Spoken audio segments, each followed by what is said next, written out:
microfiber bedding, and a variety of soft and firm pillows. All extended stay rooms offer their own kitchen, which includes a full-size refrigerator and a cooktop. On-site laundry facilities are also available for extended stays at pet-friendly My Place Hotels. Book your stays online at myplacehotels.com. My Place Hotels, St. George and West Jordan, Utah. Make My Place your place. Shopping is always easy with the Radio Shopping Show. Whether it's shopping during any one of our live shows right here on AM 1400 or listening live on the KSHP app, you can always call in at 702-221-7283 to pick up great deals with your favorite host. Or shop 24/7 at kshp.com. Go to kshp.com and select Shopper's Guide to browse hundreds of businesses featured on the show. Place your order online and we'll have it shipped right to your front door. With so many possibilities, it's hard not to shop. The views and opinions expressed in the following program are those of the program's participants and do not necessarily reflect those of station staff, management, and advertisers. It's time for the most interactive radio program in Las Vegas today. It's time for Pushing the Limits with Brian Shapiro. Brian will talk sports, politics, entertainment, and anything that matters to you. Feel free to call Brian at 702-221-7283. You want answers? I want the truth! Now, Pushing the Limits, here's Brian Shapiro.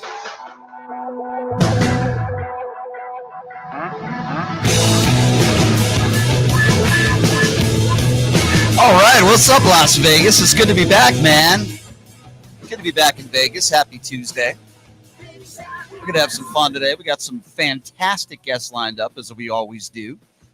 And, man, do I have a lot to talk to all you folks about.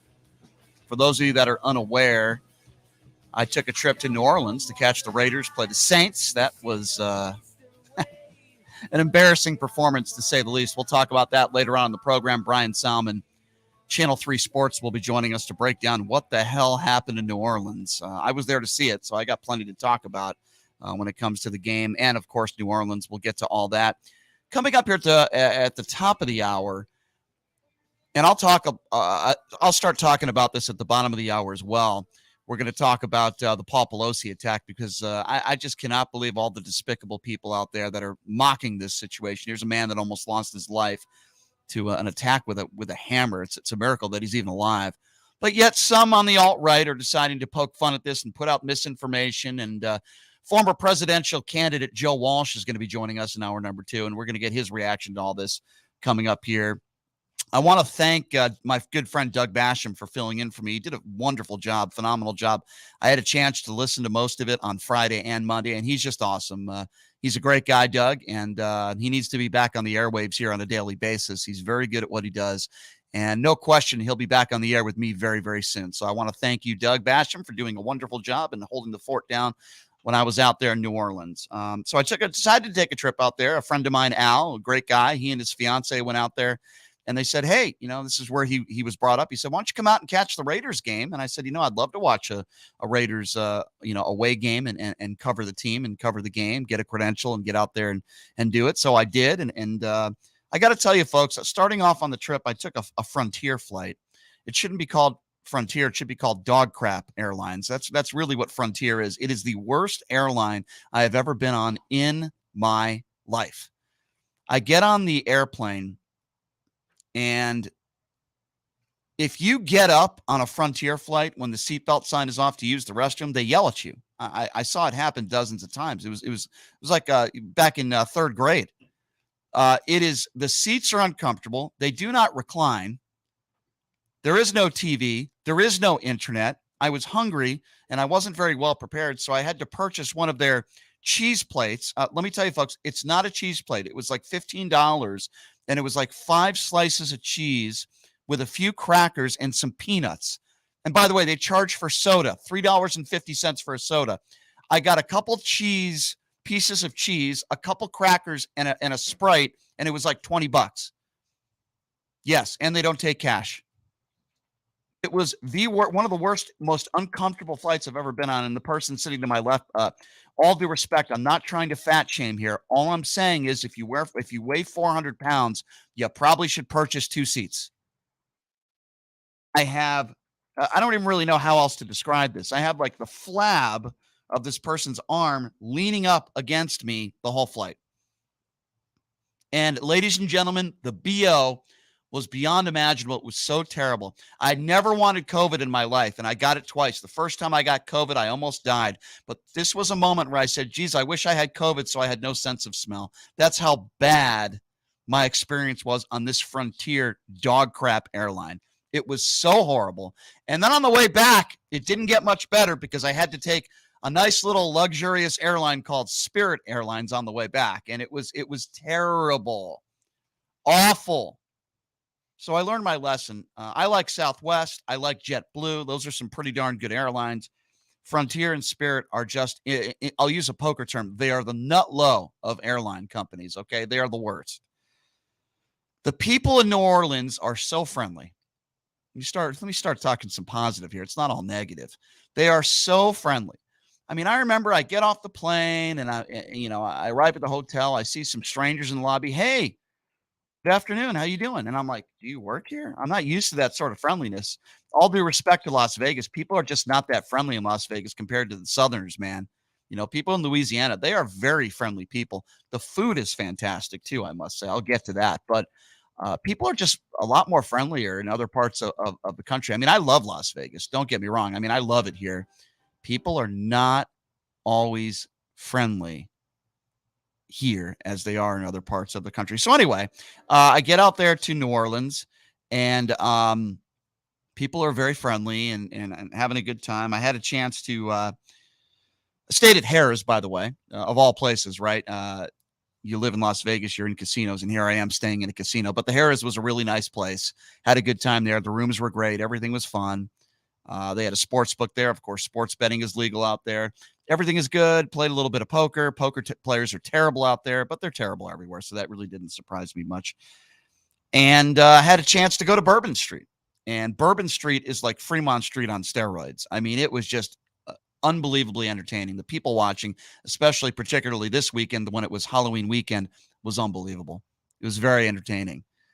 People from all walks of life. It's very LGBTQ friendly, which I think is great.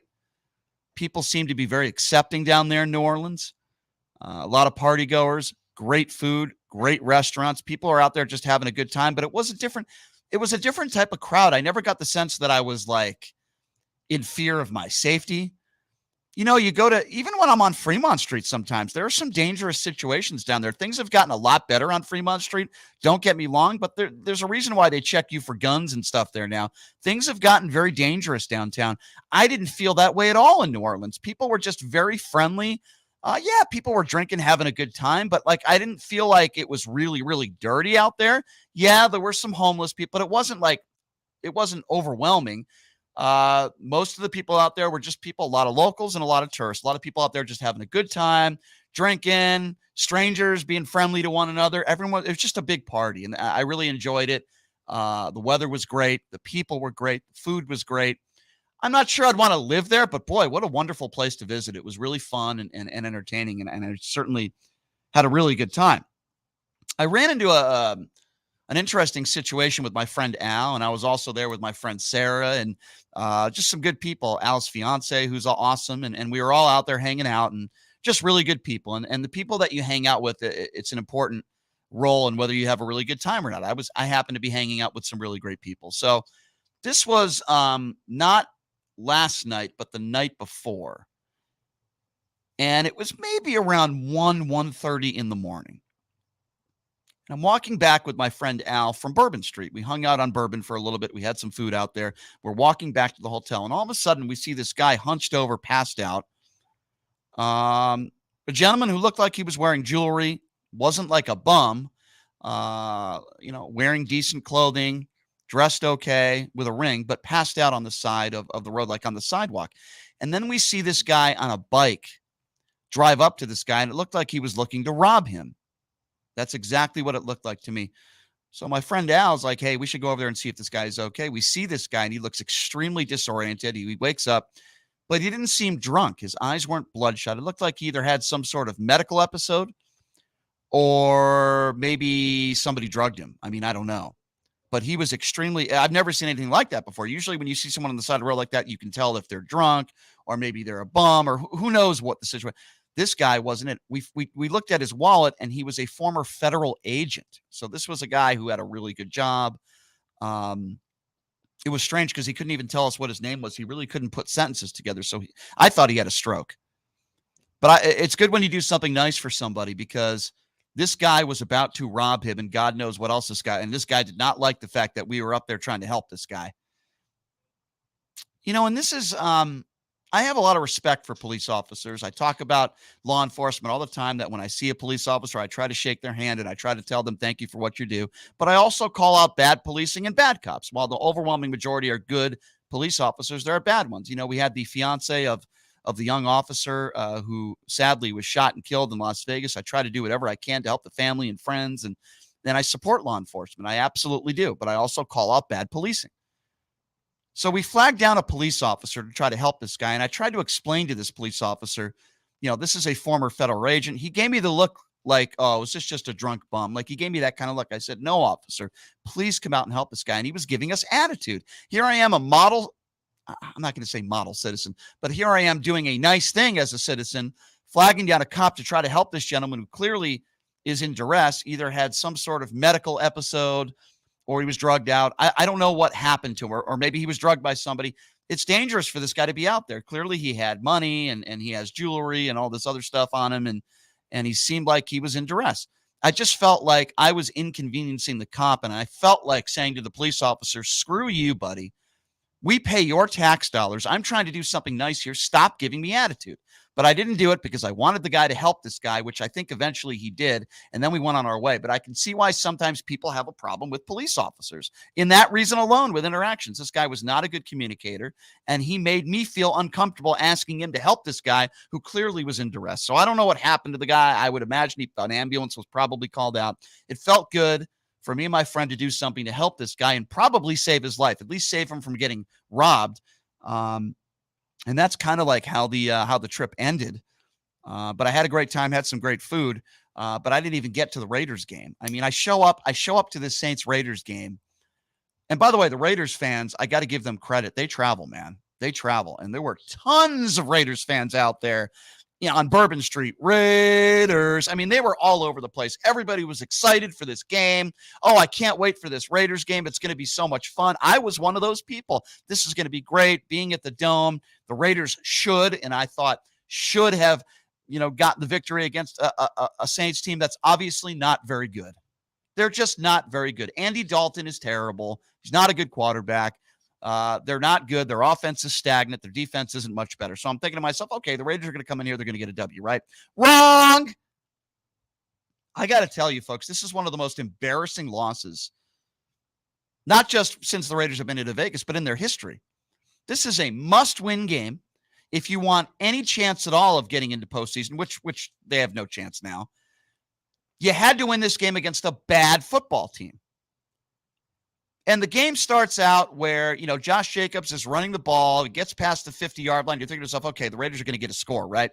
And then they have a 3rd and 1, and they try this fancy trick play that doesn't work. And then you got a 4th and 2. They lose a yard. And what does Josh McDaniels do? He decides to go for it. And that set the tone for the entire game. You gave the Saints great field position. They score a touchdown. The Raiders are able to do nothing the entire first half and the entire game.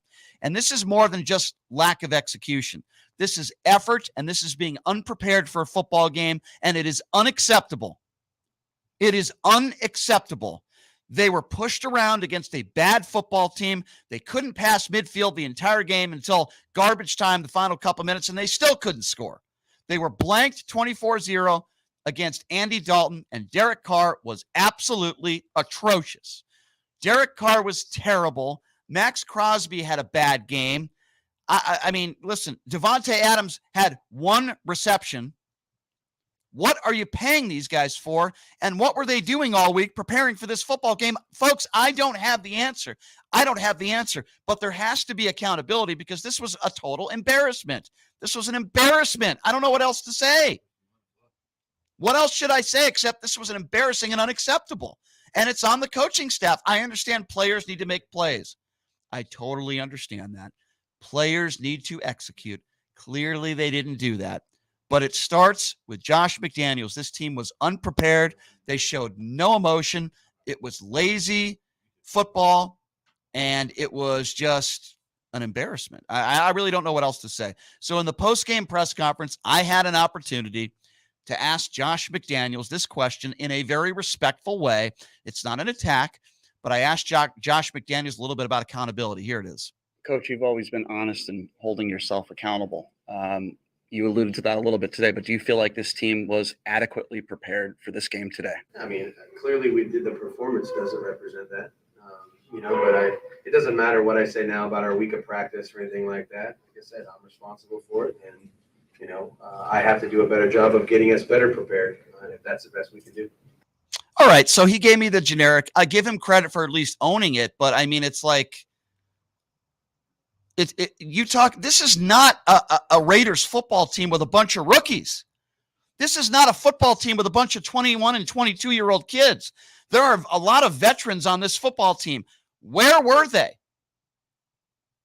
And I got to tell you something. I am sick of some members of the media. One person who I will not name, who does a handicapping show here in town, that has been wearing the Derek Carr knee pads for years. But it's not because he covers the team in a fair way. It's because the Raider fan inside of him can't accept the fact that Derek Carr is not going to be your Super Bowl quarterback. Derek Carr is an average quarterback in the NFL, period. He's not a top 10 quarterback. Maybe you can make the argument top 15. He shows flashes of brilliance at times. Derek Carr, I'm saying this and saying it again because I've said it before. Derek Carr is not the quarterback that is going to get you to a Super Bowl. Period. He's never won a playoff game. I don't know if he ever will, quite frankly, because he's just not very good. He's average. And I'm tired of Raiders fans and even some members of the media that are on Derek Carr's coattails. I'm not making this personal. Derek Carr is a really nice guy. I think Josh McDaniels is a really nice guy. There's a lot of nice people within the Raiders organization. A lot of nice people. I think Mark Davis is a really nice guy. Bad hire. I'm going to say it again. I do not, and I know people in Raider Nation and people that are in the media. I spoke to someone before the show today that I have a tremendous amount of respect in the media, been covering the Raiders for years, and he still believes Josh McDaniels has the system in place and it's going to be a process. Okay, I just disagree with you. I don't think Josh McDaniels is the right guy for the job. He failed in Denver, and these Bill Belichick protégés, or whatever you want to call them. Remember Weiss? Remember when he got the job at Notre Dame? How did that work out? It kind of helps when your quarterback in his prime is the best quarterback of all time in Tom Brady if you're the offensive coordinator. Don't you think that kind of helps? Look at Bill Belichick now. And listen, Bill Belichick is a great coach, but you gotta have the players to win, right? You gotta have the players to win. I believe Josh McDaniels rode the coattails off of two people, Bill Belichick and Tom Brady. Maybe a really good offensive coordinator. I'll give him that. But, boy, I haven't seen a lot of creativity with this offense. You have the best receiver in football. You're paying some of these guys a lot of money. Now, I heard through the grapevine, and this is something else that I heard through a source, that Darren Waller posted on Twitter before the game against the Saints that he said he wasn't a doctor, but that he felt like he was ready to go, and they did not put him out there to play. And I heard that kind of deflated the team a little bit, but that's not an excuse. But Darren Waller does need to be out there. If he's even 90%, he needs to be out there. But this is an inexcusable loss. The talent level between this, all due respect to the Saints, they played a hell of a football game, and I give them credit. The defense played well, and you made Andy Dalton look like a Super Bowl quarterback, which he's not. He put the ball where it needed to be put. He didn't turn the ball over. He didn't make mistakes. Derek Carr did. Derek Carr was terrible. Make no mistake about it. Andy Dalton outplayed Derek Carr. The entire Saints offensive line and D-line outplayed the Raiders. They played a physical brand of football, and they embarrassed the Raiders, and I give the Saints all the credit in the world for that. They deserve to win the football game. And it's one thing if you go into this game and lose. That would be bad enough. It's another thing when you're blanked and you lose the game 24-0 with the best receiver in the NFL, arguably. It's unacceptable, and there's no excuses for it. I'm tired of people making excuses, and some people are yesterday and today. There are no excuses. This is an embarrassing loss, and in some situations, I'm not saying in this situation, but in some situations, this would be a fireable offense to the head coach. I'm not saying he's going to be fired. I'm saying in some situations, when you get embarrassed like this in a must-win game against a bad football team, and you get blanked and embarrassed, and you lose 24-0, some coaches would be fired. Mark Davis isn't going to do that, but some coaches would. That's how bad this game was. That's how embarrassing this game was. Raiders fans literally didn't have one play to cheer for the entire 60 minutes of football. They talk about playing complimentary football all the time. There was no complimentary football over the weekend. It was all the opposite. So where do we go from here? You know, somebody in the media in the press conference, who I will not name because I like this person, they asked a very stupid question. And in the press conference asked, hey, do you think it's an advantage that, you know, you're playing Jacksonville now and you guys got to spend more time together? Who cares about that? Spending time together. You guys sucked. You guys were awful over the weekend. Derek Carr even said he was embarrassed. Raider Nation is embarrassed. This is unacceptable. It can't happen. You know, and I don't understand it when Josh McDaniels says, we need to learn how to win. The team knew how to win last year, okay? Yes, I'm going to go back to last year. That coaching staff, they should have given them another year. I said it when they got rid of Bisaccia, and I thought Ole was a pretty darn good offensive coordinator that did a good job. The entire team and coaching staff did a very good job under the circumstances. They made it to the playoffs. Great accomplishment considering what this organization had to go through, and I commended them for it. You should have brought that coaching staff back for another year. You shouldn't have signed Derek Carr to this massive contract. You shouldn't have signed John Gruden to a $100 million contract when over the course of his career, he won half his games. The Raiders organization has made a lot of mistakes, and they have to look at themselves in the mirror. Now, a year from now, could I be saying a different tune? Could Josh McDaniels be succeeding? Absolutely. And I'm the first one to say I was wrong. Josh McDaniels is the right guy for the job. I don't think he is. I don't think he is. Because you can't lose a game like this, especially the way they lost it. You can't be blanked against a bad football team on the road. You can't lose 24-0.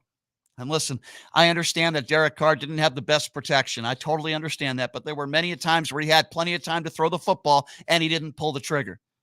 And then the times where he did throw the ball, he was not accurate. Derek Carr is the face of your franchise, and he is certainly not playing like it.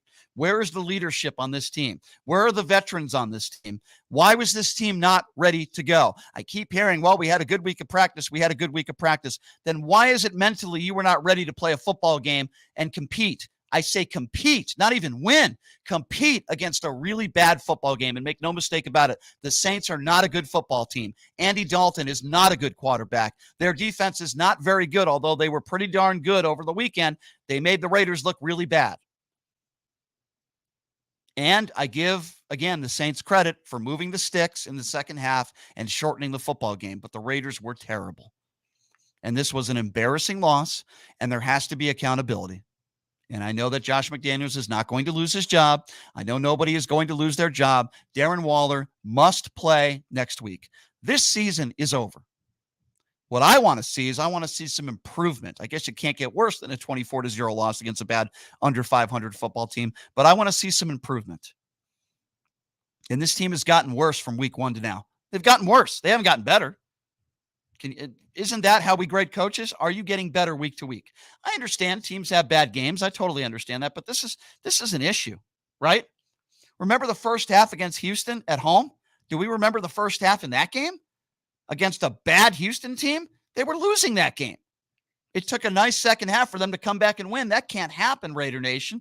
And you got to hold this team to the bar has got to be much higher than this. And that's my concern, I guess. It's not.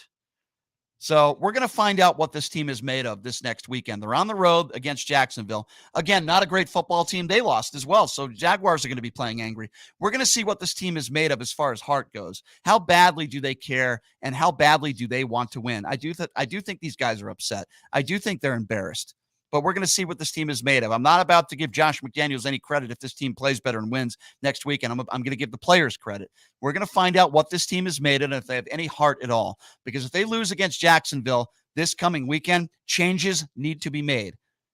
Whatever changes those are, I don't know. But if they don't beat Jacksonville this weekend, 8 games into the season, yes, I think you can make some changes. I know some people might say that's an overreaction. With the talent that the Raiders have on the football field, that performance over the weekend was an abomination. It was that bad. It was an embarrassment. And heads need to roll, changes need to be made. That's what I'm going to say. So we'll see what happens next week. Coming up in hour number 2, we'll talk to Brian Salmon, and I'll ask him that question as well. But coming up next, I do want to talk a little bit about the Paul Pelosi attack and what people and how people on the right are treating this attack. We will get to that. I want to tell you guys about my good friends first at Sahara West Urgent and Primary Care. They're located at right down the street from the station, actually, Sahara and Jones. If you don't have insurance, $95 pay, but they take most insurances. They're located at 6125 West Sahara Avenue. No appointment needed. Please give them a call, 702-248-0554. You could also visit them online at SaharaWestUrgentCare.com. I was in and out of there in 20 minutes. They took care of me, and I promise they'll take care of you. Please check them out, Sahara West Urgent and Primary Care. All right, we'll take a quick break, and when we come back, what are some people on the fringe right saying about the Paul Pelosi attack? You might not believe it. I have it for you coming up next. We'll take a quick break. We'll be back right after this. You're listening to Pushing the Limits right here on KSHP. Look, it's impossible for the average person to find a great attorney out there. There's so much misinformation. Now, let me introduce you to former Chief Deputy District Attorney Thomas Moskal. He was Las Vegas's top DUI prosecutor for years. He prosecuted the most high-profile DUI cases in Clark County. No one knows more about DUI law in Nevada. Just Google it. If you get charged with DUI, whether it's a misdemeanor or even more importantly, a felony, you need Thomas Moskal representing you. His relationships with the prosecutors and judges and his knowledge of DUI law to work for you. So give him a call now or text him at 702-848-5555. It's your life and liberty that's at stake. Don't wait. Call now. That number again, 702-848-5555. This announcement is brought to you by the Armed Forces Chamber, Nevada's largest and oldest chamber of commerce, formed to serve armed forces members. Your opinion matters. Your vote counts. You can make history. Vote Patsy Brown as the first female to be public administrator. Patsy Brown is a contract lawyer. Patsy Brown is a federal contractor with 15 years of experience. Patsy Brown is a business owner with 25 years of experience. Patsy Brown is a philanthropist. Patsy Brown is a Rotarian. Patsy Brown is endorsed by attorneys, business owners, community leaders, legislators, pastors, seniors, and veterans. Vote Patsy Brown from October 22nd through November 4th and November 8th. Learn more at votepatsybrown.com. Again, that's votepatsybrown.com. Paid for by friends who vote Patsy Brown. Hey everybody, it's Brian Shapiro from Pushing the Limits. I want to tell you guys about Sahara West Urgent Care and Wellness. They're conveniently located on the southwest corner of Sahara and Jones. They're open Monday through Friday, 9 a.m. to 9 p.m. and Saturday, 9 a.m. to 5 p.m. At Sahara West Urgent Care, they'll take care of all your healthcare needs. They offer routine services such as physicals, STD testing, car accident treatment, and work injuries. You name it, they do it. They have on-site x-ray, EKG, ultrasound, and labs. They treat chronic conditions such as asthma, blood pressure, diabetes, and more. They also offer general wellness exams, treatments such as testosterone enhancement and cancer screening. They're located on Sahara, 6125 West Sahara Avenue. Their number is 702-248-0554. And the best part, they accept most major insurances and affordable cash pay prices, office visits starting at just $95. And I'm also a client. So please give them a call, 702-248-0554. As a 3-time international award-winning restaurant, Joe's New York Pizza uses only the freshest and best available ingredients. From giant slices of hand-tossed pie to calzone, strombolis, fingers, and wings, Joe's serves all your favorites. Stop in for a slice at one of their 2 Las Vegas locations at Paradise and Harmon or South Las Vegas Boulevard, or you can check out their menu at joesnewyorkpizzalv.com. Hey, everybody, are you struggling to find a pizza place that reminds you of Brooklyn? That true blue New York style pie?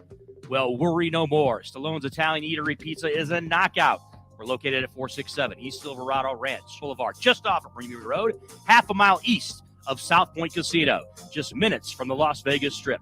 Come by and grab a slice of pie, Plus, check out our Brooklyn-inspired Italian cuisine. Our sandwiches are super. Hero, that is. Because why be a sub when you can be a hero? Stallone's Italian Eatery is here to serve you phenomenal food, Vegas. Forget about it.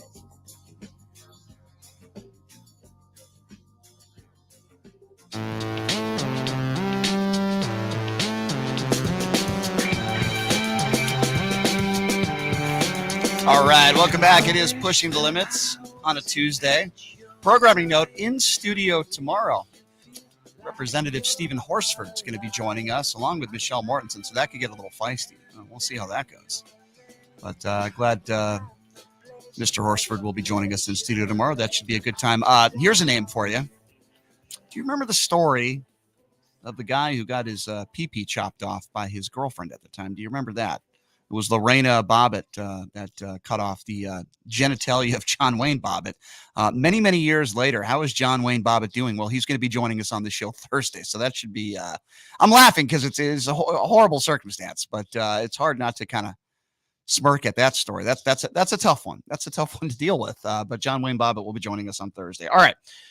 So while I was away, a lot happened in the news, and one of those things that happened that certainly was riveting and frightening, whatever word you want to use, disgusting, violent, a violent act against a politician's spouse. It happened several days ago where Nancy Pelosi's husband, Paul Pelosi in San Francisco, suffered a skull fracture from a late night home intruder over the weekend. He had to have surgery and he almost lost his life. It could have been much more serious than it was. You know, law enforcement has stated that when he entered the home, he was asking for Nancy Pelosi. When you look at this man's social media, it showed that he was a Trump supporter. Why is that important? Well, it's important because he also believed in the big lie. He believed in the rhetoric that Donald Trump and many people on the right have spewed. And there are people on the right, and very prominent people on the right, that are mocking this, putting out misinformation. Even somebody by the name of Elon Musk, who now owns Twitter, the billionaire, who retweeted something put forth by the Santa Monica Observer newspaper, which is some far-right alt misinformation joke of a media outlet, that tweeted out that Paul Pelosi was in some sort of domestic dispute with a male prostitute on Friday morning. Now, that is a blatant lie, and that is misinformation, and it's also character assassination. Not because gay, but saying that he had some sort of prostitute and it was somebody that he knew. Elon Musk decided to tweet that out. This is the person that now is going to allow Donald Trump back on Twitter and probably is going to allow people to say and do whatever they want on Twitter, which is a horrible thing for society for obvious reasons, inciting violence, medical misinformation, you name it. And after Elon Musk was called out on it for hours and hours, he decided to take the tweet down. Well, too late. And then I go to people like the son of the former president, Donald Trump Jr., also known as Biff. And on Sunday, he retweeted a photo of a Paul Pelosi Halloween costume showing underwear and a hammer, a reference to a debunked conspiracy theory about the attack. And on Monday, he also posted to Instagram a lewd cartoon image promoting the same conspiracy theory. Dear fact checkers, this has nothing at all to do with anything going on in the news, he wrote. The perpetrator his name is David DePape. He's a 42-year-old man that broke into Pelosi's home, as I mentioned. He had zip ties with him. Remind you of January 6th, doesn't it? He attacked Paul Pelosi with a hammer and was federally charged on Monday with assault and attempted kidnapping. Donald Trump Jr. is not the only one that's doing this. There are many others in recent days on the far right that are doing exactly the same. They have spread fake stories about this politically motivated attack, because make no mistake about it, that's exactly what it is. And they try to link it to broader concerns about violent crime. Even some Republicans are calling out others. One prominent Republican said Donald Trump conflated the politically motivated attack with crime in America's cities run by Democrats. Initial Republicans have been pushing hard in campaigns around the country. He said, with Paul Pelosi, that's a terrible thing. With all of them, it's a terrible thing. But he also said, look at what's happened to San Francisco generally. Look at what's happening in Chicago. That has absolutely nothing to do with this attack. This is one deranged individual. It has nothing to do with policy. One deranged individual who listened to the right-wing rhetoric, the attacks on... And listen, let me be the first one to say, I don't like Nancy Pelosi. I don't like Chuck Schumer. I don't like Paul Pelosi. I was calling out Paul Pelosi for the DUI that happened a few months ago. I'm not some liberal that defends Nancy Pelosi. I want her out of office too. But that doesn't mean we should condone violence, and it doesn't mean we should make fun or mock the fact that this guy was almost killed with a hammer.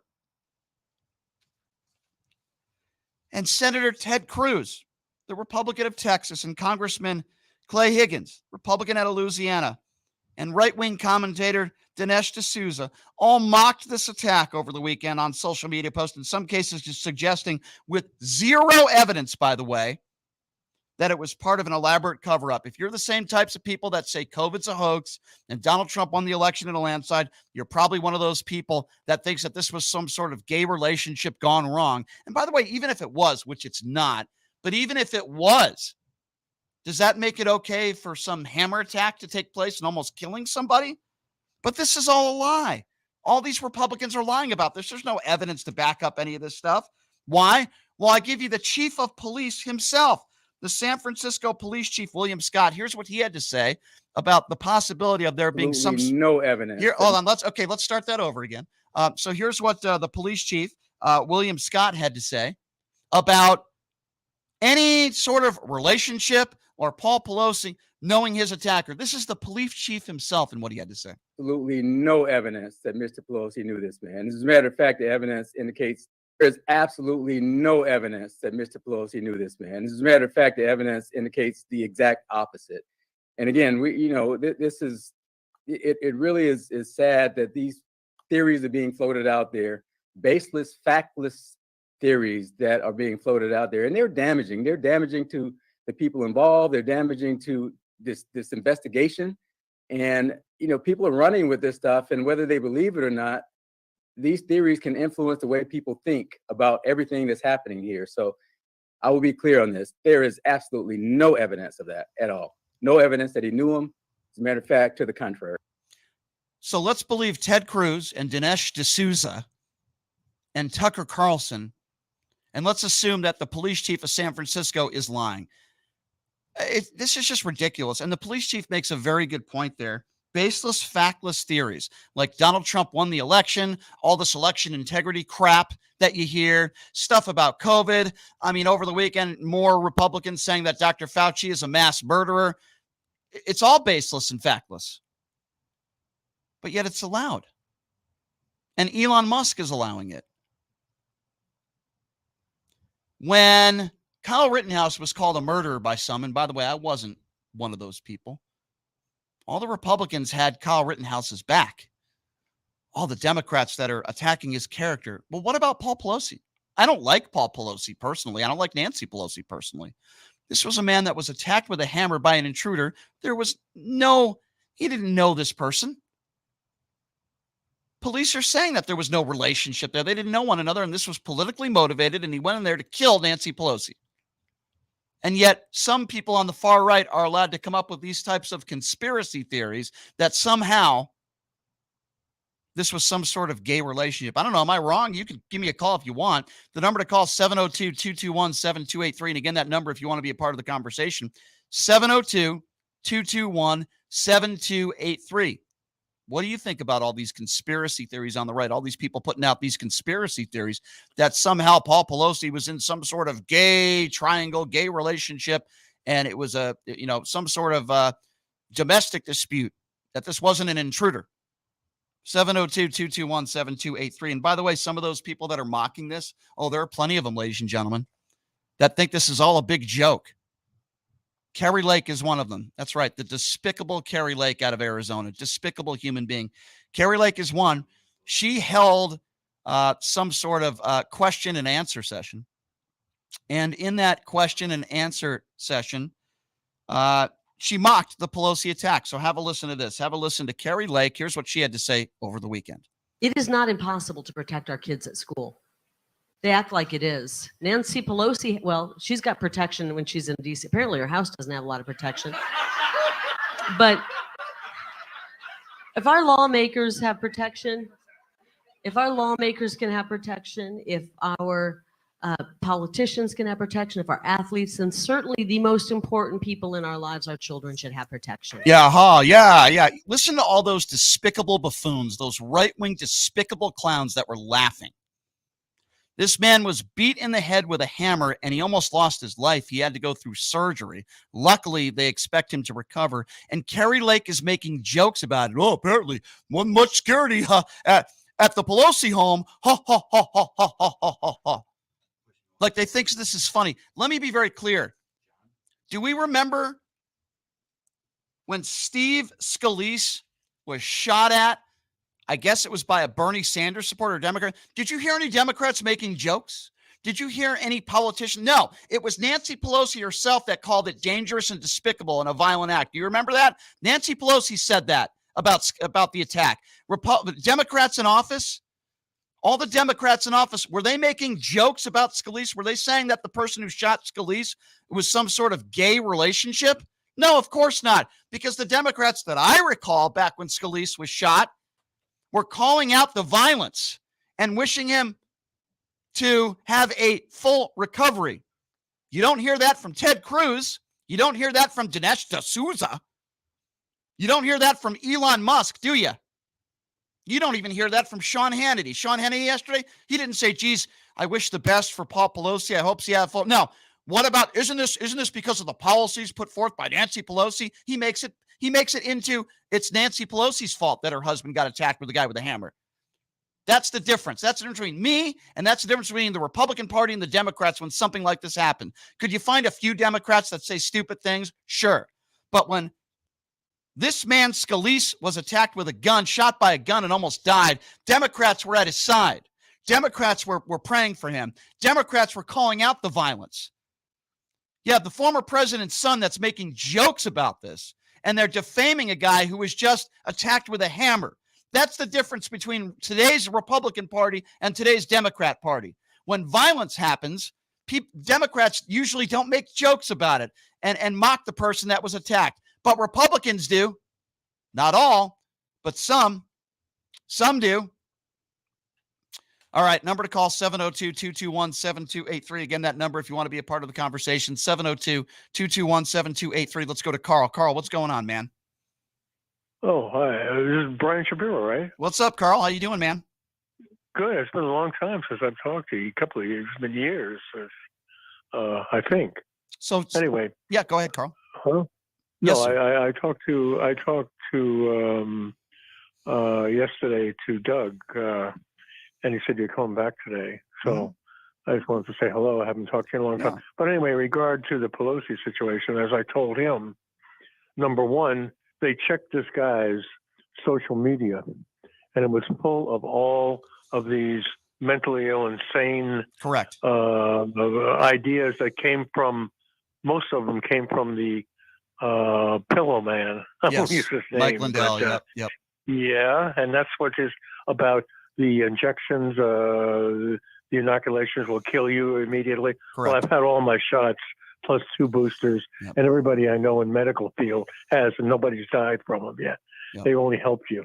But and second, and I mentioned to him about something called, what's the problem with these, the base of Trump's base and some of the people who follow him and people like that. Yeah. I think I mentioned to you a long time ago, something called social psychology, if you know what that means.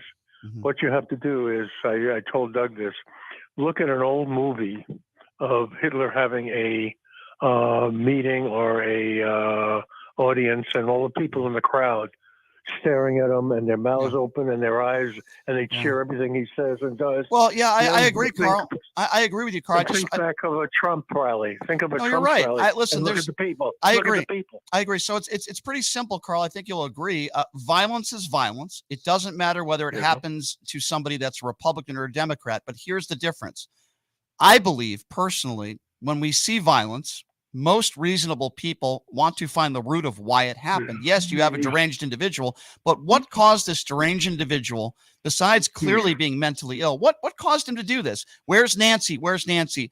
I would like to think a lot of the hateful rhetoric on the right, the election was stolen, Nancy Pelosi stole the election, this, that, blah, blah, blah, blah, blah. That stuff helps people like this mentally deranged individual do this sort of thing. And make no mistake about it, if Nancy Pelosi was in that home, she probably wouldn't be alive today. But you got to think of the word cult. And what these people are cultists. I don't disagree. Whether they're Trump supporters or this man. When you are a cultist, you agree with everything that the person says on the stage. You cheer it.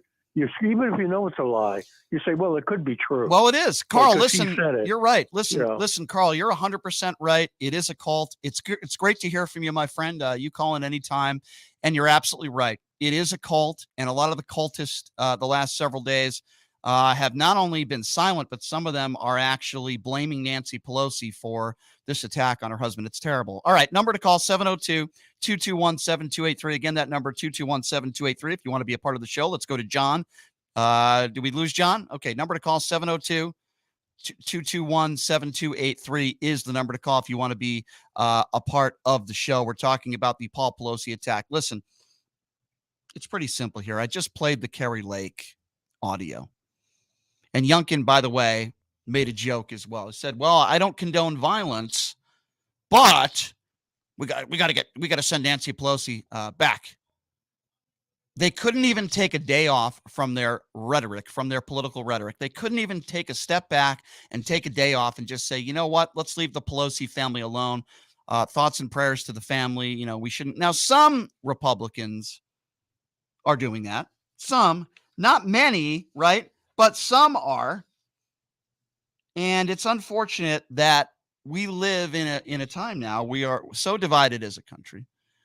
Let me give you a perfect example of what I'm talking about. The difference between someone who is a decent human being and somebody that has empathy. Yes, I would like to think that I am a decent human being with some empathy.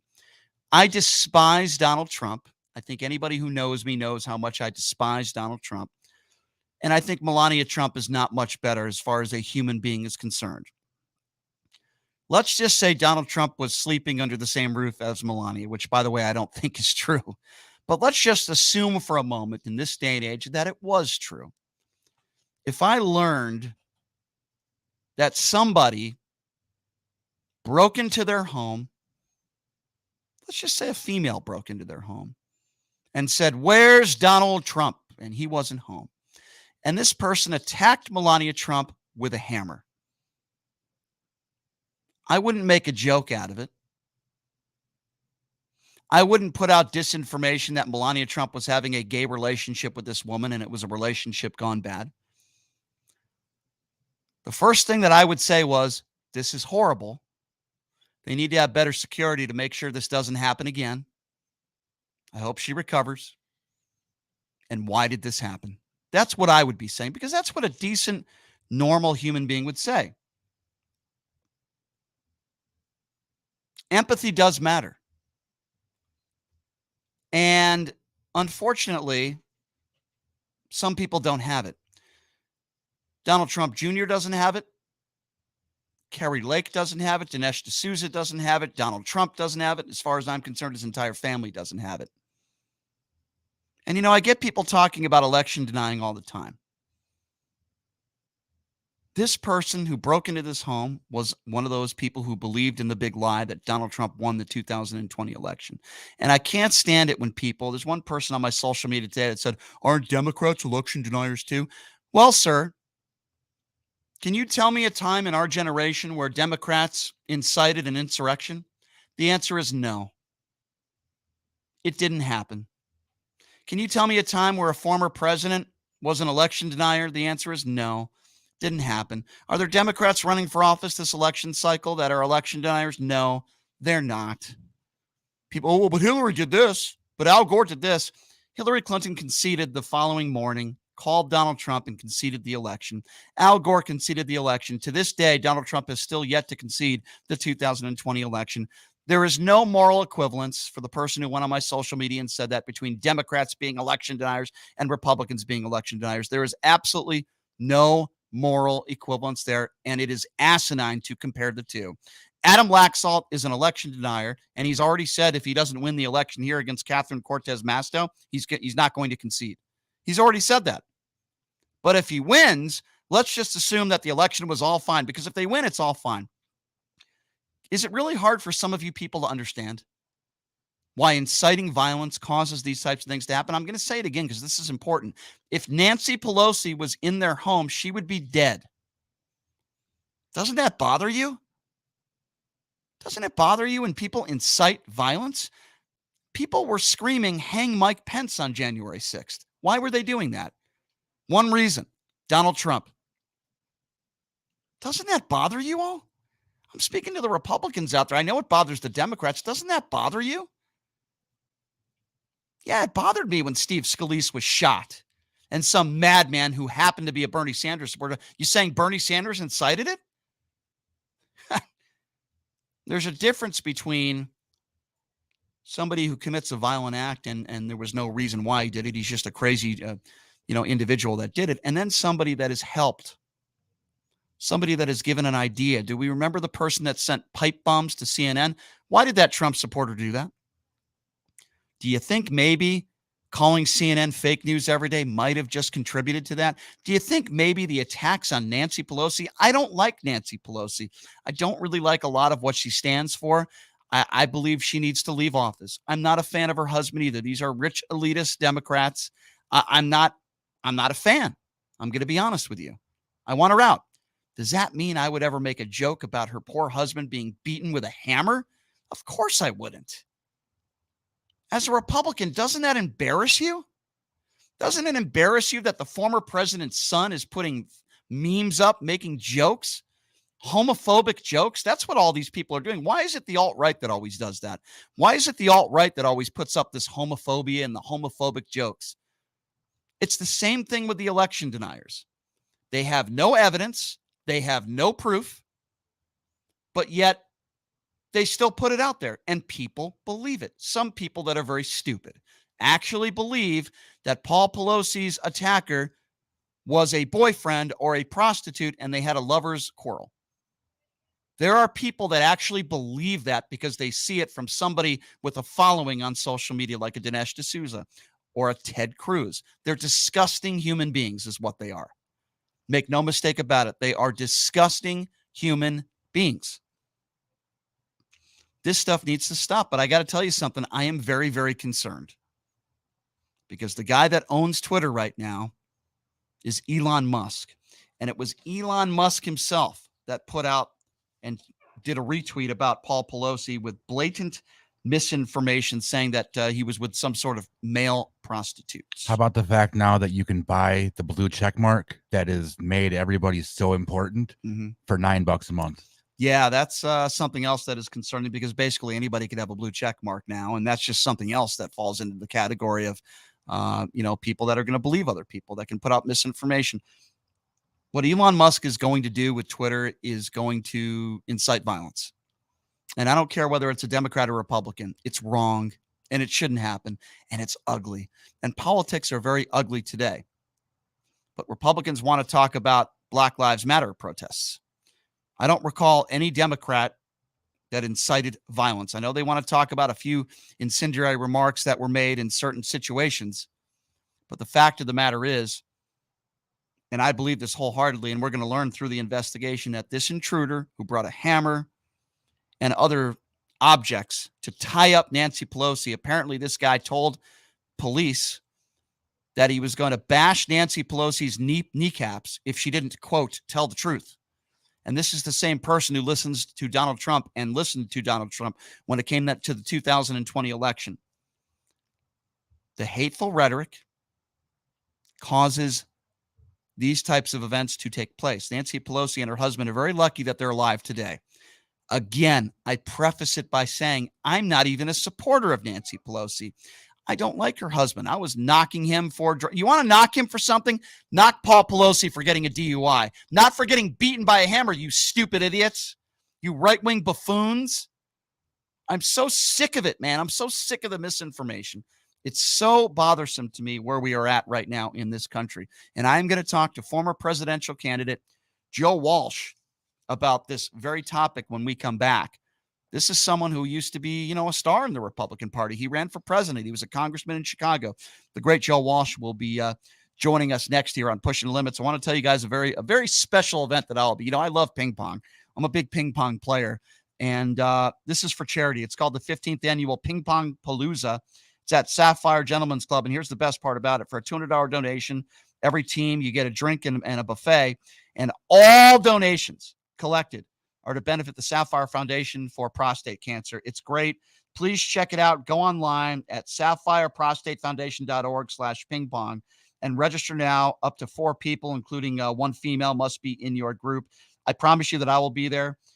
Team registration, 6 p.m. Tournament begins at 7 p.m. Again, that's Tuesday, November 15th. All right, we're going to take a quick break. When we come back, former presidential candidate Joe Walsh will be joining us. You're listening to Pushing the Limits right here on KSHP. Hey, everybody. Are you struggling to find a pizza place that reminds you of Brooklyn? That true blue New York style pie? Well, worry no more. Stallone's Italian Eatery Pizza is a knockout. We're located at 467 East Silverado Ranch Boulevard, just off of Premier Road, half a mile east of South Point Casino, just minutes from the Las Vegas Strip. Come by and grab a slice of pie. Plus, check out our Brooklyn-inspired Italian cuisine. Our sandwiches are super. Hero, that is. Because why be a sub when you can be a hero? Stallone's Italian Eatery is here to serve you phenomenal food, Vegas. Forget about it.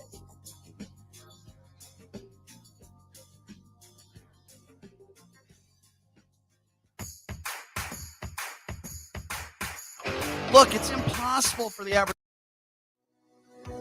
Hey, everybody, it's Brian Shapiro from Pushing the Limits. I want to tell you guys about Sahara West Urgent Care and Wellness. They're conveniently located on the southwest corner of Sahara and Jones. They're open Monday through Friday, 9 a.m. to 9 p.m., and Saturday, 9 a.m. to 5 p.m. At Sahara West Urgent Care, they'll take care of all your healthcare needs. They offer routine services such as physicals, STD testing, car accident treatment, and work injuries. You name it, they do it. They have on-site x-ray, EKG, ultrasound, and labs. They treat chronic conditions such as asthma, blood pressure, diabetes, and more. They also offer general wellness exams, treatments such as testosterone enhancement, and cancer screening. They're located on Sahara, 6125 West Sahara Avenue. Their number is 702-248-0554. And the best part, they accept most major insurances and affordable cash pay prices, office visits starting at just $95. And I'm also a client. So please give them a call, 702-248-0554. This announcement is brought to you by the Armed Forces Chamber, Nevada's largest and oldest chamber of commerce, formed to serve armed forces members. Your opinion matters. Your vote counts. You can make history. Vote Patsy Brown as the first female to be public administrator. Patsy Brown is a contract lawyer. Patsy Brown is a federal contractor with 15 years of experience. Patsy Brown is a business owner with 25 years of experience. Patsy Brown is a philanthropist. Patsy Brown is a Rotarian. Patsy Brown is endorsed by attorneys, business owners, community leaders, legislators, pastors, seniors, and veterans. Vote Patsy Brown from October 22nd through November 4th and November 8th. Learn more at votepatsybrown.com. Again, that's votepatsybrown.com. Paid for by friends who vote Patsy Brown. Look, it's impossible for the average person to find a great attorney out there. There's so much misinformation. Now, let me introduce you to former Chief Deputy District Attorney Thomas Moskal. He was Las Vegas's top DUI prosecutor for years. He prosecuted the most high-profile DUI cases in Clark County. No one knows more about DUI law in Nevada. Just Google it. If you get charged with DUI, whether it's a misdemeanor or even more importantly, a felony, you need Thomas Moskal representing you. His relationships with the prosecutors and judges and his knowledge of DUI law to work for you. So give him a call now or text him at 702-848-5555. It's your life and liberty that's at stake. Don't wait. Call now. That number again, 702-848-5555. It's Ralph Serrato and Race Day Las Vegas morning on 1400 KSHP North Las Vegas. Online at kshp.com.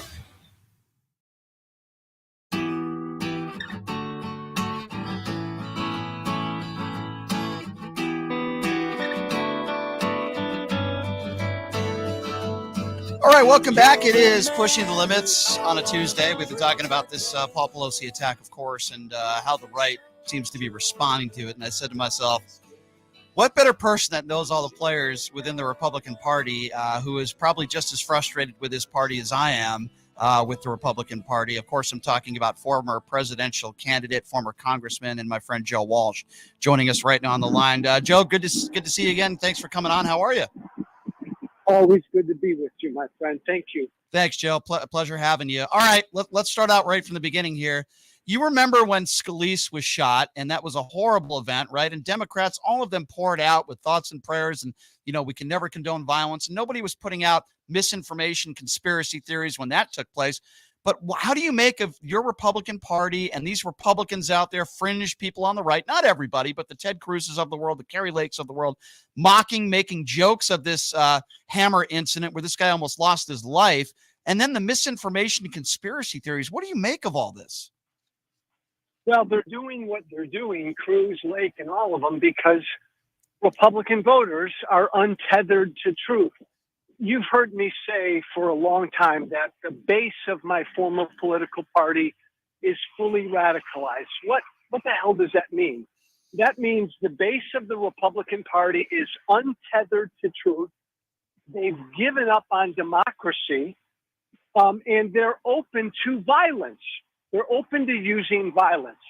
So Cruz, Lake, Trump, DeSantis, all these guys know where their voters are. So they have to then give their voters what they want.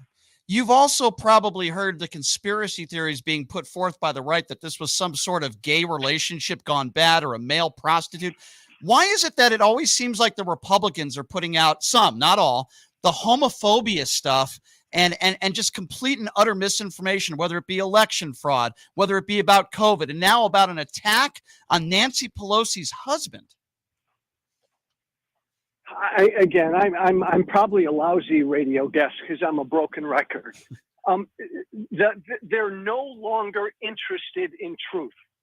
I mean, here we sit 2 years removed from the 2020 election, and right now still 70, 80, 85% of the Republican Party still believes Donald Trump won. Yeah. They believe that. Yeah. So is it any surprise that they would believe anything about what happened to Paul Pelosi? Agree. Joe, what responsibility, if any, do you put on the right-wing rhetoric, the stuff that comes out of Donald Trump's month and has for many years now, on this attacker? I know we're still learning information, but he goes into this home. Where's Nancy? Where's Nancy? He said in an interview that he was going to break her kneecaps if he didn't get, quote, the truth. And, you know, what, if any, do you put any responsibility on Donald Trump and the rhetoric being put forth by the fringe right? A lot of them. And I say that as someone who did the same damn thing. You and I've been very honest with you. I've been very honest with the whole country. I helped to radicalize the base. I come from right-wing media. I come from Republican politics. I engaged in some of this stuff to rile up and to inflame my listeners. I'm not proud of that, but I did do it. And it works because they believe it. And the more you can lie to and look at Tucker Carlson every night. Tucker Carlson last night talked about the Paul Pelosi thing, and he did nothing but lie. Nothing but lie. But he knows exactly that that's what his audience wants to hear. You know, Joe, you said on social media recently what it takes these days to be a viable Republican. I mean, can you talk a little bit more about that? Because I think you're 100% right. Everybody talks about, oh my God, I miss normal Republicans. What the hell is a normal Republican? There is no such thing. I thought I was. Liz Cheney thought she was. Look, there are only right now two kinds of Republicans.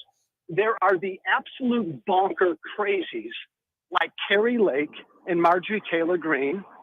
And then there are enablers of the crazies like current Arizona Governor Doug Ducey or Virginia Governor Glenn Youngkin. Right? Everybody likes to talk about how Glenn Youngkin is a normal Republican. Bull crap. He's not. He's out there endorsing and helping Kerry Lake get elected. So those are the only two kinds of Republicans. And if you oppose election denialism, right now, there's no room for you. Joe, there's a lot of Democrats out there that are worried, those that are running for office, those that are already in office, that feel like a lot of these Republicans that are election deniers could win. So my question to you is, what will the Republicans do if they do take back Congress? What do you think their next move will be, and what will they do, and what will the country look like? But here's the beautiful thing. These idiots are telling us exactly what they'll do. I mean, every day you can go on Fox News or go on conservative talk radio, and Marjorie or Lauren Boebert or my buddy Jim Jordan will tell you exactly what they're going to do. They're going to investigate everybody who works for Joe Biden. They're going to try to impeach Joe Biden and a bunch of people who work for Joe Biden. It's going to be 2 years of utter revenge against what they perceive as how the Democrats treated Trump unfairly. They will not lift a finger to do anything to help the American people. It'll all be investigations. What do you make of Chief Justice of the Supreme Court blocking Donald Trump's, tax returns to the January 6th committee? And I just wanted to get your thoughts on that. What do you make of that story? I'm hoping that it is just a formality. As it was, am I right, a week or two ago when Clarence Thomas temporarily held up Lindsey being forced to testify down in Georgia. By the way, the Supreme Court just said, nope, sorry, Lindsey, you got to testify. Right. So my hope is that this is just a temporary bureaucratic move, and his taxes will have to be made public. Joe, I have to ask you this. I don't know if I've ever asked you this before. If, in fact, the public or even the January 6th committee does get to see Donald Trump's taxes, what do you think we're going to find in there that Donald Trump doesn't want people like you and me to see? I think the two biggest things, and I'm not an expert, we're going to find out he's always been lying about how much he's made and how much he's worth. It's all a bunch of BS. And by the way, that's a really big deal to him because he likes to think he's like the wealthiest guy in the world. I think we're going to find out he gave zero to charity. And I think we're also going to find out that there's some real questionable things that he counted as income. Yeah, I tend to agree with you. A couple more quick questions for you, Joe. Appreciate the time. If you're just joining us, he is former Congressman Joe Walsh, former presidential candidate. Your thoughts on Elon Musk? You know, he's the guy who just retweeted something yesterday, misinformation, disinformation, whatever you want to call it, about the Pelosi attack, and then he deleted it and took it down. It seems like he's allowing Donald Trump going to come back to Twitter, and it seems like he's just going to allow, for the most part, people to say whatever the hell they want. What do you make of that? So you and I may disagree on this. I'm sure we agree on Elon. I think Elon is an overgrown, overweight, bratty 7-year-old. I think he's an ignoramus. I think he's a bully, just like Donald Trump. But I don't give a damn. So he buys Twitter. He's a wealthy guy. He buys Twitter. He can do whatever he wants with Twitter. Twitter's a private company. They can have whatever rules they want. I tend to be a free speech, pretty much absolutist. I don't think Trump should have been yanked off of Twitter. So if I owned Twitter, I'd be a lot more liberal about who I let on Twitter. Yeah. Look, I'm going to tweet because I got things to say and I like to tweet. I'm going to tweet until it pisses me off and I don't want to tweet anymore. I don't care who owns Twitter. But where do you draw the line, Joe? I mean, if Donald Trump or if somebody puts out medical misinformation or incites violence, where is the Joe Walsh line on what you can or can't say on Twitter? There's got to be some line, right? Well, again, I guess my line would be the free speech line. Mm-hmm. If somebody literally, specifically incites somebody or a group of people to be violent, that right now is not speech that's acceptable at all. So, gotcha. I mean, that's generally where I would draw the line. Gotcha. Fair enough. Mr. Walsh, we'll let you go. I know you're a busy guy and you've done a lot of other appearances in the last several days. Always appreciate it when you take the time to always do this. Keep speaking the truth. Thanks, Joe. Speaking the truth. Same to you, my friend. Thanks. Appreciate you. That's Joe Walsh, former congressman and, of course, former presidential candidate. Always honest. It's what I love about Joe. He admits he was wrong. He admits he was a part of it. He was part of the Republican echo chamber machine that might have caused some of the roots of some of these things to happen. But I respect the hell out of Joe because he's honest. He admits he was wrong. And all I can tell you there is that I respect anybody that admits when they make a mistake. And there's no question that anybody who voted for Donald Trump in 2016 and in 2020, certainly that was a mistake. I don't think there's any question about that. Certainly that was a mistake. But I'll open up the phone lines if people want to discuss this. Of course, we've been talking about a lot of different things here on this show. We've been talking about Nancy Pelosi, the Paul Pelosi attack, misinformation that right-wingers are putting out about the attack, that Paul Pelosi may have had some sort of gay relationship. We also talked about a number of other things, including Elon Musk. We just spoke with former presidential candidate Joe Walsh. That number to call if you want to be a part of the conversation is 221-7283. And again, that number, 221-7283 if you'd like to be a part of the program. Let's go to John. John, what's going on, man? Hey, Brian, welcome back, man. Thanks, dude. Did you try the fried chicken in New Orleans? That one place is supposed to have the best fried chicken in the world. Unfortunately, I did not. But I did have some great gumbo. I had some good crawfish. Actually, speaking of fish, I went to the aquarium out there. That was fun. Bourbon Street was a great time. The Raiders game was probably the least fun I had, to be honest with you. Yeah, I got two teams, the Steelers and the Raiders, and they both stink. So I'm in football hell. Not going to argue with you there. The Steelers are horrible as well. So, John, what do you think about this, the Paul Pelosi rhetoric? You know, I just spoke to Joe Walsh about it. I would imagine we all agree on what Joe just said. It's just so disgusting. First of all, why do they go the gay route? Why are they so homophobic? And number two, the misinformation that's just allowed to be spewed by people like Ted Cruz and Dinesh D'Souza. Sadly, they have platforms. What do you make of that? Boy, man, I for some reason, this Paul Pelosi thing and this retarded Republican spin on it, it's really got me upset. I mean, it's really, how are our kids going to grow up in this environment? I mean, you can spew hate and vile and vitriol, and you can. He's an 82-year-old man who had his skull fractured by a hammer, and you're okay twisting it, saying it was his gay lover and they were having a homosexual relationship. I got to tell you, man, I'm low key planning an escape route if Trump wins again. This is not my America. This is not the country I grew up in, and I just wish you would. I thought your interview with Joe Walsh was great as usual. If you could ask him next time you talk to him, how the hell do you confront these people? Because clearly reasoning with them doesn't work. So, John, I want to bring you back to this because I think this is a very important point. I do not like Scalise. I never did. I think he's a right-wing buffoon. However, my first reaction when I heard that he was shot by a Democrat, I suppose, a deranged fool, and that he was fighting for his life, I didn't make any jokes on social media. I didn't say he deserved it because of his policies. I didn't see prominent in fact, Nancy Pelosi was one of the first people to speak out against the attack and put thoughts and prayers for his family. All the prominent Democrats did that. I didn't hear one prominent Democrat that did anything that these Republicans are doing, or some of these Republicans are doing, in putting forth misinformation that Scalise was shot by one of his gay lovers or that they knew each other.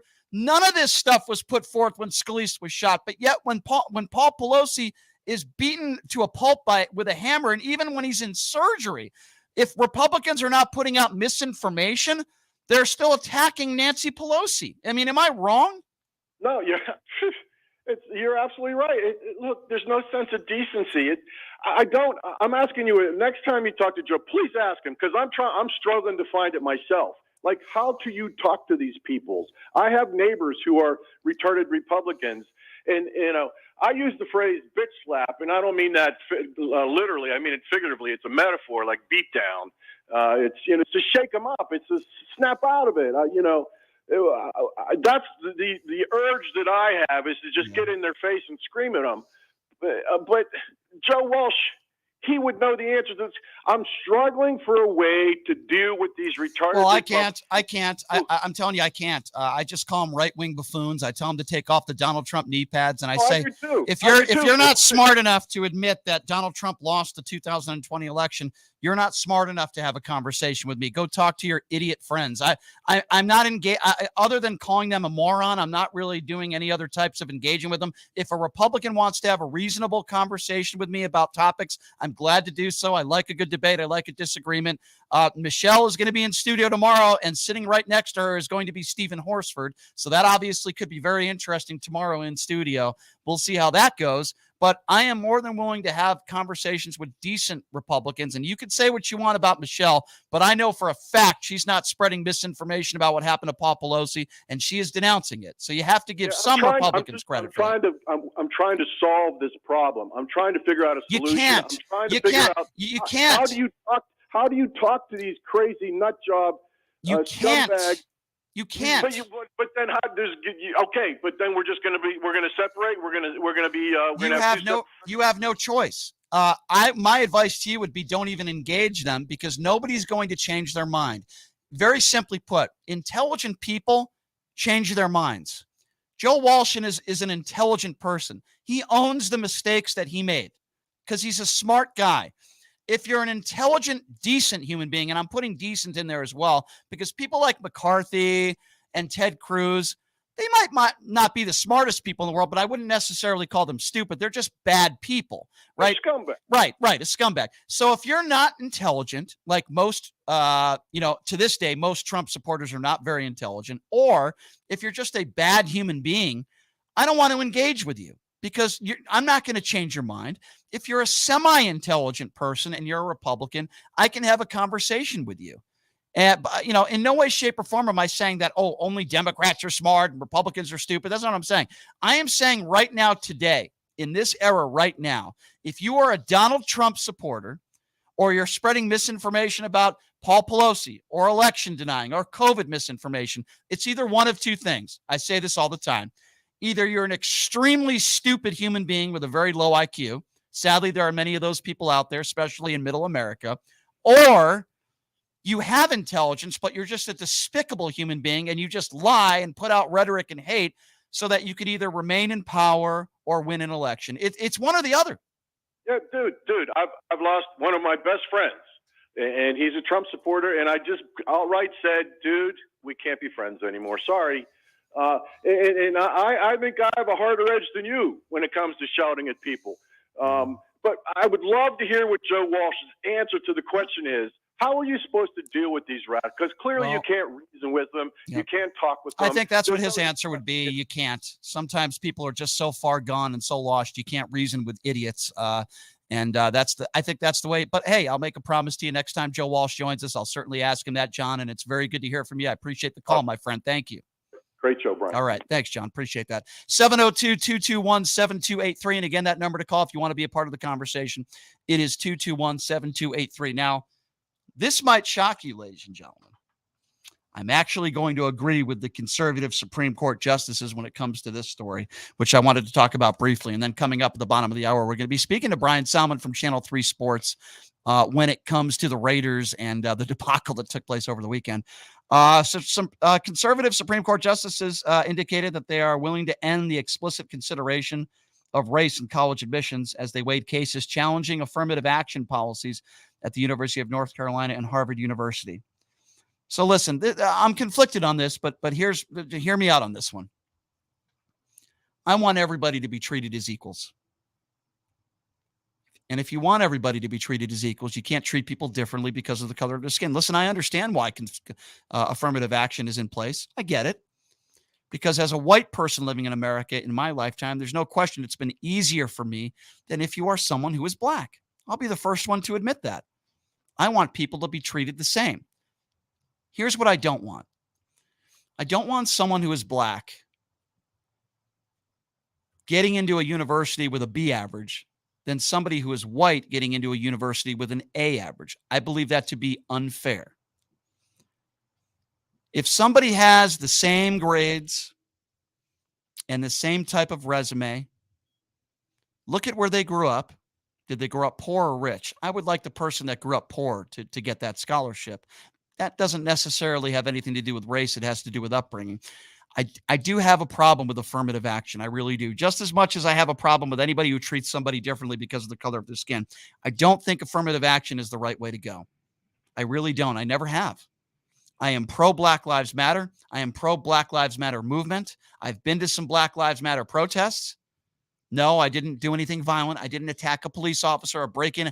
I went there because I am for equality and I am for the movement and the idea that everybody should be treated as equals. And yes, Black lives do matter. But I am not for affirmative action. I am for people who are poor getting help they need. I am for people who are poor who make it.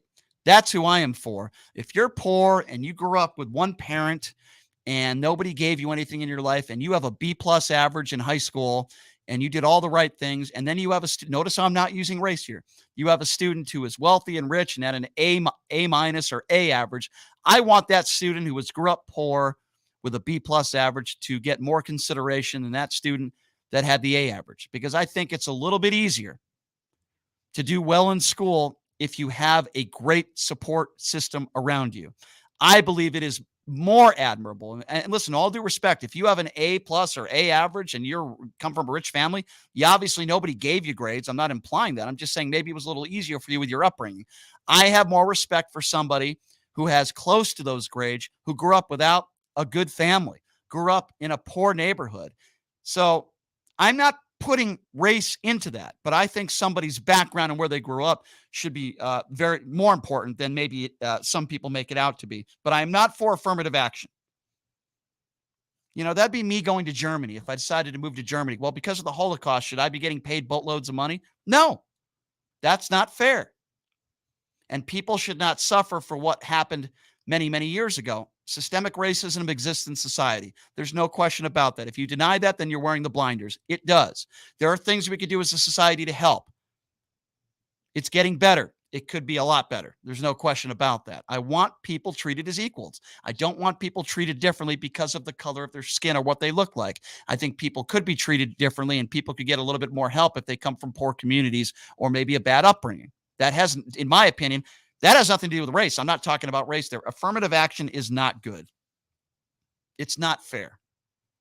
And I know what some of my friends who are black, I know they would probably disagree with me on this, but this is how I feel. Doesn't make me a racist, doesn't make me a race baiter, doesn't make me this, doesn't make me hate. I say again, I preface it by saying I want people treated as equals, but I do think the Supreme Court justices have made the right decision here. Now, of course, the liberal justices are in the minority. They defended the use of race in admissions. I think they're wrong. They cited the importance of diversity on campus and the difficulty of achieving it without any consideration of race. If you want to consider race, that's fine, but you shouldn't put somebody in a university because of their race over somebody who might be a different race that has had better grades. I don't agree with that. I think that's wrong. Look at their background. Look at where they came from. Did they get any help along the way? Did this person get the help that this person didn't get? I think those are all important things to look at. But I just think if you just look at the color of someone's skin, I think that is very, very dangerous. I don't like it. You know, this was introduced, of course, to address historic discrimination. But this has been, a controversy for many, many years. You know, it's supported by educational institutions in corporate America as being vital to fostering diversity and condemned by conservatives as being anti-ethical, I guess you could say. I understand why people push for affirmative action. I do. I get it. I understand it. I just don't really agree with it. You know, I'll give you another example. If you have somebody who is black, that family is worth $100 million, right? And this black student has a B average in school, in high school. Good grades. Never got in trouble with the law. B average. And then you have a white student who was born with a mom, not a dad. Mom, a criminal, on welfare. And this kid found a way to get through high school and do all these extracurricular activities and has an A average in school. How can you look that student in the face and say, well, we're going to choose this other student with the B average because he's black? I do not agree with that. I never will agree with that. And it's not because I'm white. It's because I think I'm fair. I want diversity. I'm not afraid of diversity like so many people are. I'm not afraid of that. I'm not afraid of me being the minority in this country one day. That's okay. I'm okay with that. I don't care. But we can't force diversity in our institutions. I believe that to be very dangerous.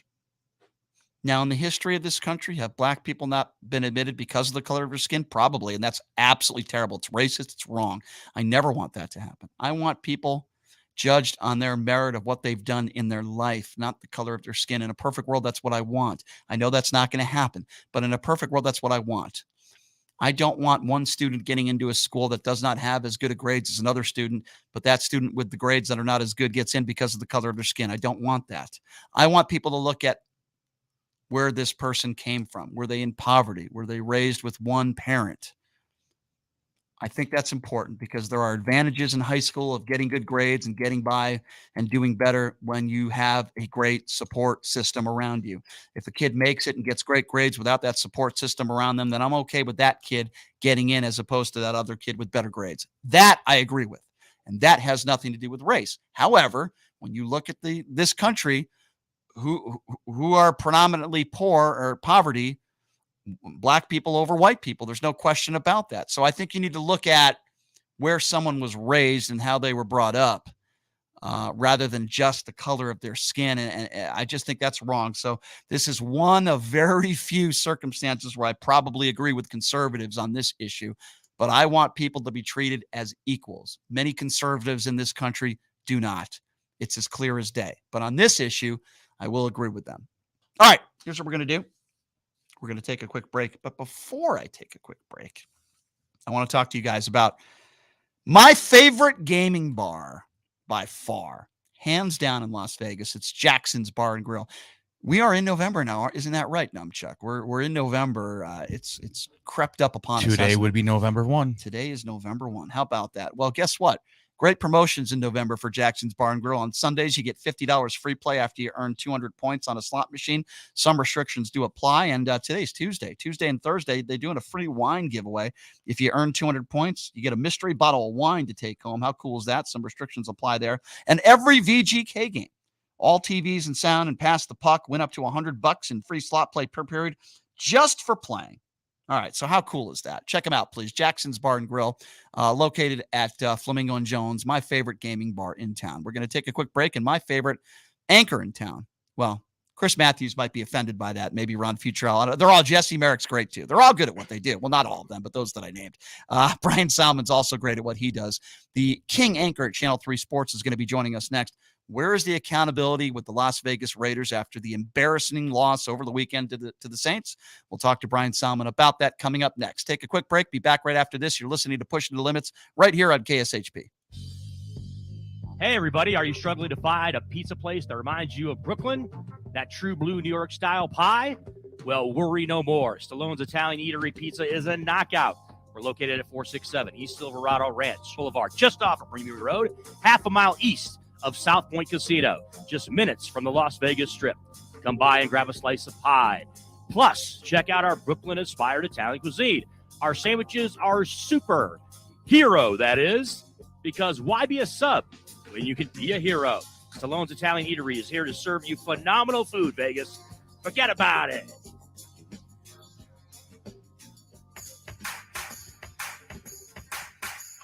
Look, it's impossible for the average person to find a great attorney out there. There's so much misinformation. Now, let me introduce you to former Chief Deputy District Attorney Thomas Moskal. He was Las Vegas's top DUI prosecutor for years. He prosecuted the most high-profile DUI cases in Clark County. No one knows more about DUI law in Nevada. Just Google it. If you get charged with DUI, whether it's a misdemeanor or even more importantly, a felony, you need Thomas Moskal representing you. His relationships with the prosecutors and judges and his knowledge of DUI law to work for you. So give him a call now or text him at 702-848-5555. It's your life and liberty that's at stake. Don't wait. Call now. That number again, 702-848-5555. Whether you're a corporate executive, on a family vacation, or just passing through, St. George Inn & Suites will meet your specific needs. It's conveniently located near restaurants, shopping, and movie theaters. St. George Inn & Suites offers a variety of room types, 2 fabulous pools and jacuzzis, a fitness center, a free full hot buffet breakfast, and laundry facilities. To make your booking, call 435-673-6661 or book online at stgeorgeinnhotel.com. You need to stop in Southern Utah? Make that stop at St. George Inn & Suites.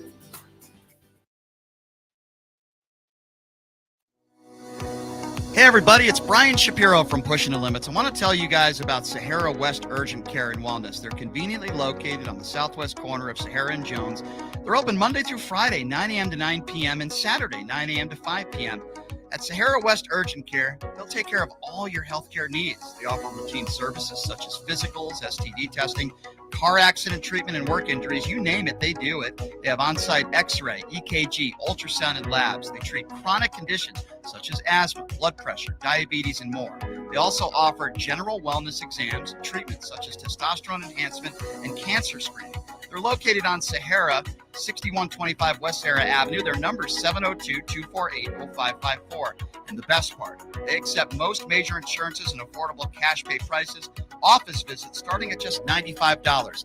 And I'm also a client. So please give them a call, 702-248-0554.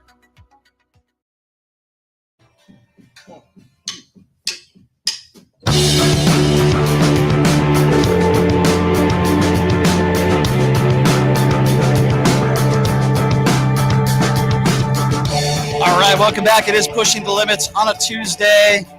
Home from New Orleans. Yes, that's right. I made it. I live to tell the story of Frontier and Spirit Airlines. Very luxurious, by the way. Very luxurious. I had about 3 feet of space. Actually, no, that's like more like 3 inches of space. It was...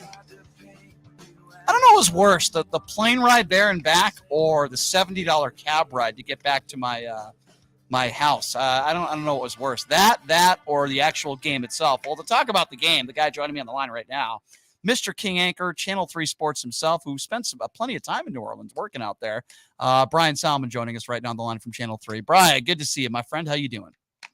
I'm good, B, man. How you doing, man? I'm glad you made it back safely. I did. I actually love it out there. I had a great time, great people, great atmosphere, terrible football game. All right. So, Brian, going into this game, I don't think I'm exaggerating when I say most of us believed that the Raiders would probably get it done. Saints are not a very good football team. They had some injuries. They had some key guys out. I know Darren Waller was out for the Raiders, but most people, at least in the media that I talked to, thought the Raiders would get it done. What the hell happened? What didn't happen, man? It was all bad. Like, literally everything was all bad, man. The game plan was horrendous. The execution was even worse. It was terrible. Like, Derek Carr was crazy inaccurate. The play calling was terrible. Like, there's no reason in the world Devontae Adams should ever have one catch. Like, that's absurd. Josh Jacobs was pretty good, but they couldn't run him anymore because, like, they were down like 100 points immediately. So, that was embarrassing. Derek Carr said after the game, that was embarrassing. They should be embarrassed. And the team has completely regressed from where they finished the season last year. It's terrible. So, B-Cell, you said what didn't happen? How about the Raiders? How about the Raiders getting into the red zone? Yeah, that's true. That's true. Well, they got there, with 3 minutes left in the game? Garbage time. The garbage time. Yeah, garbage time. Yeah, I mean, but let me ask you this, Brian. This is not a team with a bunch of rookies. Yeah, they have some young players, but there's veteran leadership on this team. Yeah. Forget about even the coaching for a moment. We'll get to that. Trust me. Where's the leadership with the players out there, with the veterans out there? How is it that these guys show no emotion out there and totally unprepared mentally? Yeah, that game was really inexcusable. You know what I mean? Like, there's no reason, like you said, that a team with that kind of veteran leadership that doesn't have a bunch of rookies on it. I can think of maybe 2 or 3 rookies that even play. Right. But there's no reason why they should have laid an egg like that after a week of practice, going up against a team that they know is desperate, going up against a former head coach. You know what I mean? Going up against a team with Andy Dalton led the league. I believe they said the Saints led the league in turnovers or something like that. Like, the Saints defense was 31st, I believe, going into it as far as like points given up. And the Raiders were top 5 in scoring points. And they go in there and score 0 points. Like, are you kidding me? Like, there's literally nothing good from this game. Everything they did in that game was bad. They made Andy Dalton look like a Super Bowl quarterback, which we all know he's not. Like Drew Brees. Yeah. Good point. All right, let's talk. We're talking to Brian Salmon, Channel 3 Sports. Let's talk a little bit about coaching and accountability. In the press conference, I was the one that asked, Coach, I said, you're usually forthcoming. I mean, what, was this team prepared? And he gave me, he owned it, and he's honest to his credit. But I mean, in some cases, Brian, not in this case, because we know he's not going to be fired, but in some cases, that game is a fireable offense. I know it's not happening here. I know it's only 7 games in. I've talked to some people that still think this system eventually is going to work. They don't like a lot of the players from the last quote unquote administration, with Raiders. So I get all that, but you cannot lose like this. Are you in fear that Josh McDaniels is losing the locker room?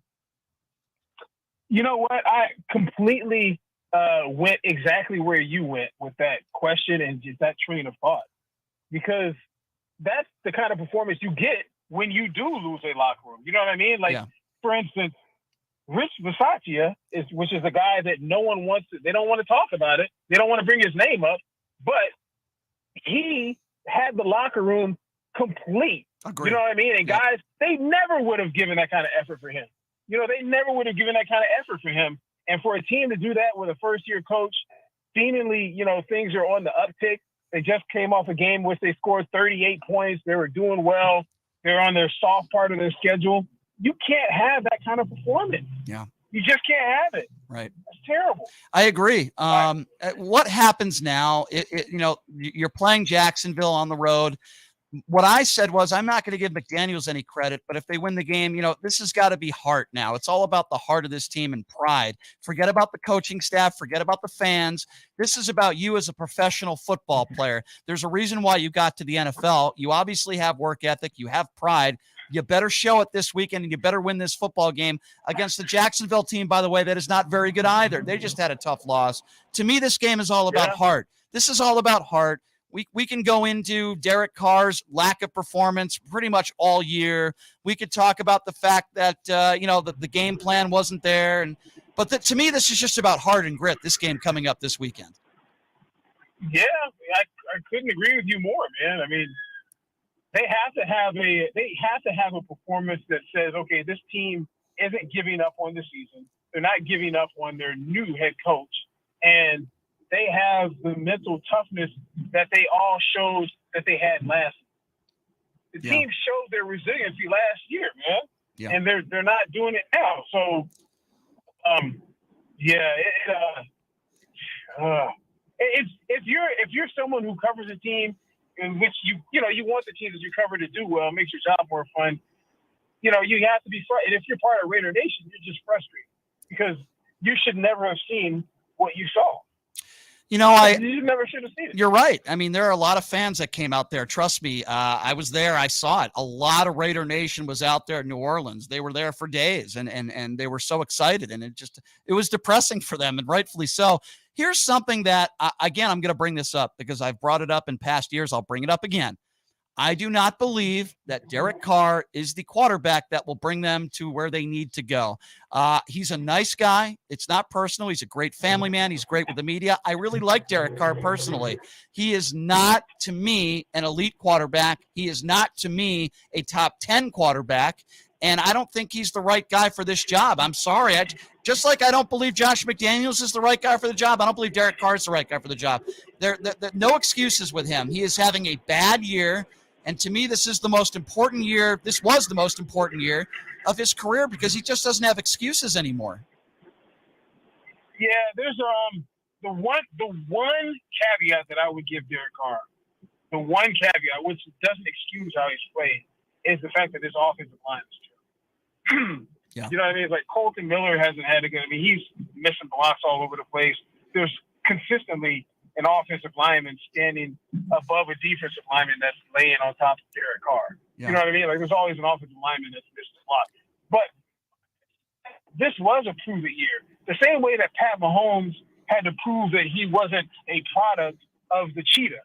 You know what I mean? He wasn't a product of Tyreek Hill. Yeah. And he's proved that he was not a product of Tyreek Hill. He is the real deal. Derek Carr had an opportunity to prove that, you know what, you give me a guy like Devontae Adams and Derek Carr and Hunter Renfrow, and I'll show you what I can do. And he's shown us what he can do. Before the season started, I would, as you know, was one of the biggest Derek Carr, I would say fans, but, supporters. I thought he was as good as Matthew Stafford. Yeah. Yeah. And I I thought he was as good as Matthew Stafford. Matthew Stafford won a Super Bowl almost in spite of him because it really wasn't him that won the Super Bowl. Aaron Donald, basically won the Super Bowl for him, Cooper Kupp, but he wasn't the MVP, so that tells you how well he played. But I thought that Carr could be that kind of quarterback that could win a Super Bowl with all the weapons and everything else. And clearly, this year he's made me look like a fool because he has played horrendous. Yeah. Point in case, the very first, I don't want to say the first or second series of the game, Mac Hollins wide open up the sideline. He throws it over the top of him. He gets Mac Hollins drilled in his ribs. 2 plays later, he has a guy wide open for a deep ball. I think it's something Cole, and he overthrows him. And his accuracy's been terrible. Mm-hmm.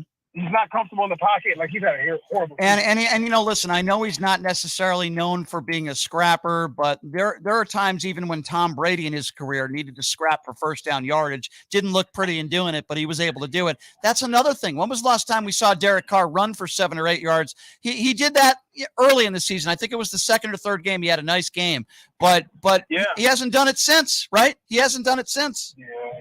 He's killing me. Like, I was really, I'm for real. Like, I was one of the biggest supporters of him. I would tell everybody, man, like, Derek Carr he's a top 10, 11, 12 quarterback in the NFL, and his numbers were bearing that. He was like 70% completion. Yeah. He made Hunter Renfrow into an all-pro. Yeah. Hunter Renfrow's, he got injured, but he's had a horrible year. He's not doing anything. Darren Waller's not playing. He's making Devontae Adams look like a regular receiver, and Devontae Adams is regarded as the best wide receiver in all of football. I saw Devontae Adams after the game walking into the locker room, and I got to tell you, man, he looked as angry as I've ever seen him. The look on Max Crosby after the game was pissed off. There were guys in that locker room. That was not a happy locker room to be in, and rightfully so. It shouldn't have been. What are we saying, Brian, you and me? What are we saying in a week from now if the Raiders don't get it done in Jacksonville? The season is over. Yeah.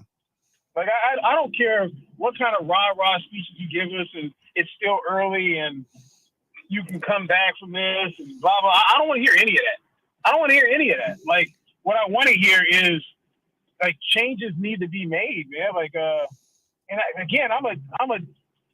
was a Derek Carr supporter, man. Like, I would be like, okay, listen, blow it up. Yeah. I mean, they basically blew it up. They basically blew it up when they got here and got rid of everyone, basically, that John Gruden and Mike Mayock drafted and had on the team for the most part. And I would assume, like, say they lost this week against Jacksonville, I would almost assume that McDaniels would be like, you know what? Derek Carr is not my guy. The same way that John Gruden thought that Derek Carr was his guy because he didn't want Tom Brady. McDaniels like, you know what? He's not my guy. We need to go ahead and get rid of him. We'll go with a backup. Yeah. And we'll get somebody next year. We'll trade for somebody. Jimmy Garoppolo, whatever. I don't know. Yeah. But they look on the market, or they look to draft somebody. Yeah, well, I'm with you. I don't know if I'd want to see Garoppolo here, but I'm with you on that one. I've heard some rumors and rumblings, and I don't know if this is true or not, from unnamed sources that Aaron Rodgers would possibly maybe be interested in coming here. I know he's not happy in Green Bay for a lot of reasons, particularly the young players. It doesn't fit his personality. He's not happy. He likes Las Vegas. He's spoken about Las Vegas publicly before. I think that would be a win-win for everybody, and I don't know what they'd have to give him in return, and I don't know what you do with Derek Carr's contract. All I'm saying is if Aaron Rodgers was our quarterback here, boy, would that change Raider Nation around in a heartbeat. Of course it would. In 2 seconds. Yep. In 2 seconds. And wow, I never heard that. Yep. But like, that makes you think. Well, it makes sense. That's all assuming that they lose against Jacksonville. But it makes sense to me. It makes sense to me because Rodgers is not happy out there. He wasn't happy last year. Now he's got all these young guys, and it just doesn't fit his personality. He needs to play with veterans. He would get to be rejoined by his top receiver in Devontae. And, a lot of veterans on this Raiders team. You can't say it's a young football team, and I don't know. I'm just throwing that out there. We'll have to wait and see what happens. But on a positive note, Brian, the Vegas Golden Knights with an overtime win. I missed it. I was out there in New Orleans. The Knights playing some good hockey. They continue to be getting better, right? Yeah, I mean, the Golden Knights, man. Jeez. Yep. They're 8-2? Yep. 8-2 tonight. They're taking on the Washington Capitals. Yep. Jack Eichel scored a game-winning goal. That's exactly why you got him, right? Yep. That's every Golden Knights fan that you talk to. Man, Jack Eichel needs to do this, that, and the third, even though he's playing well. But he needs to do that. And he did exactly what, Vegas-born fans were calling and wanting him to do. Logan Thompson, for some reason, like the Golden Knights brass doesn't want Logan Thompson to be as good as he's been. Like, I don't get it, personally. I don't get it either. He's a good guy. He's liked. Yeah. Yeah, but all he's done, he was an AHL goalie of the year 2 years in a row. Yeah. 2 years in a row. Now, Logan Thompson last year, he's the guy. He had the best numbers of any other goalies that played last year. Yep. Last year. And then now this year, he was the first goalie to get 2 shutouts. Yep. Like, come on. Just say he's your goalie. I agree. Logan Thompson has proven that he is your starting goaltender right now. I don't care what anybody else says. He has proven it. He's also a likable guy in the locker room. He's a good dude, and I'm happy for his success. He is an NHL goaltender. Now, am I saying he's the goaltender that's going to get you to the promised land? I'm not about to say that yet, but he's certainly your starting goaltender. And, yeah, I don't understand why they don't announce that either. Quickly about UNLV football. Let's talk a little UNLV football real quickly here. 4 games. They are. Yeah, 4 games left to go in the year. You got to win 2 of your last 4 to make a bowl game. Do you think they do it? I'm just joking, man. I'm happy for how UNLV has played so far this season. Had a good showing. I do think they win 2 games. I'm gonna go ahead and jump on the UNLV bandwagon. It's full of people. I'm sure no one jumped off because they lost to Notre Dame and the games they lost. I'll stay on the bandwagon, man. I think they win 2. And Marcus Arroyo, for the most part, he shut me up this season, and he should have shut you up, but he probably hasn't. But I think if he wins these 2 games, are you a supporter? I wouldn't say I'm a supporter as much as I'm going to give him accolades and give him congrats for, not that he needs it from me, and say he had a good year. But I'm not going to be a supporter until he puts back 2 back-to-back years, 2 winning records in 2 back-to-back years. We're not even close to there yet. He hasn't even gotten there yet this year. Are they an improved team? Yes. Did their starting quarterback get hurt? Yes. But you still need to make a bowl game. And when you start a season 4-1 and you don't make a bowl game, that's a big disappointment. Yes, no. I mean, 4-1 is great. Losing their starting quarterback is terrible for a team that doesn't have depth, and they don't have depth. You know what I mean? You can't lose your quarterback. I mean, he's basically the reason why they were where they were at.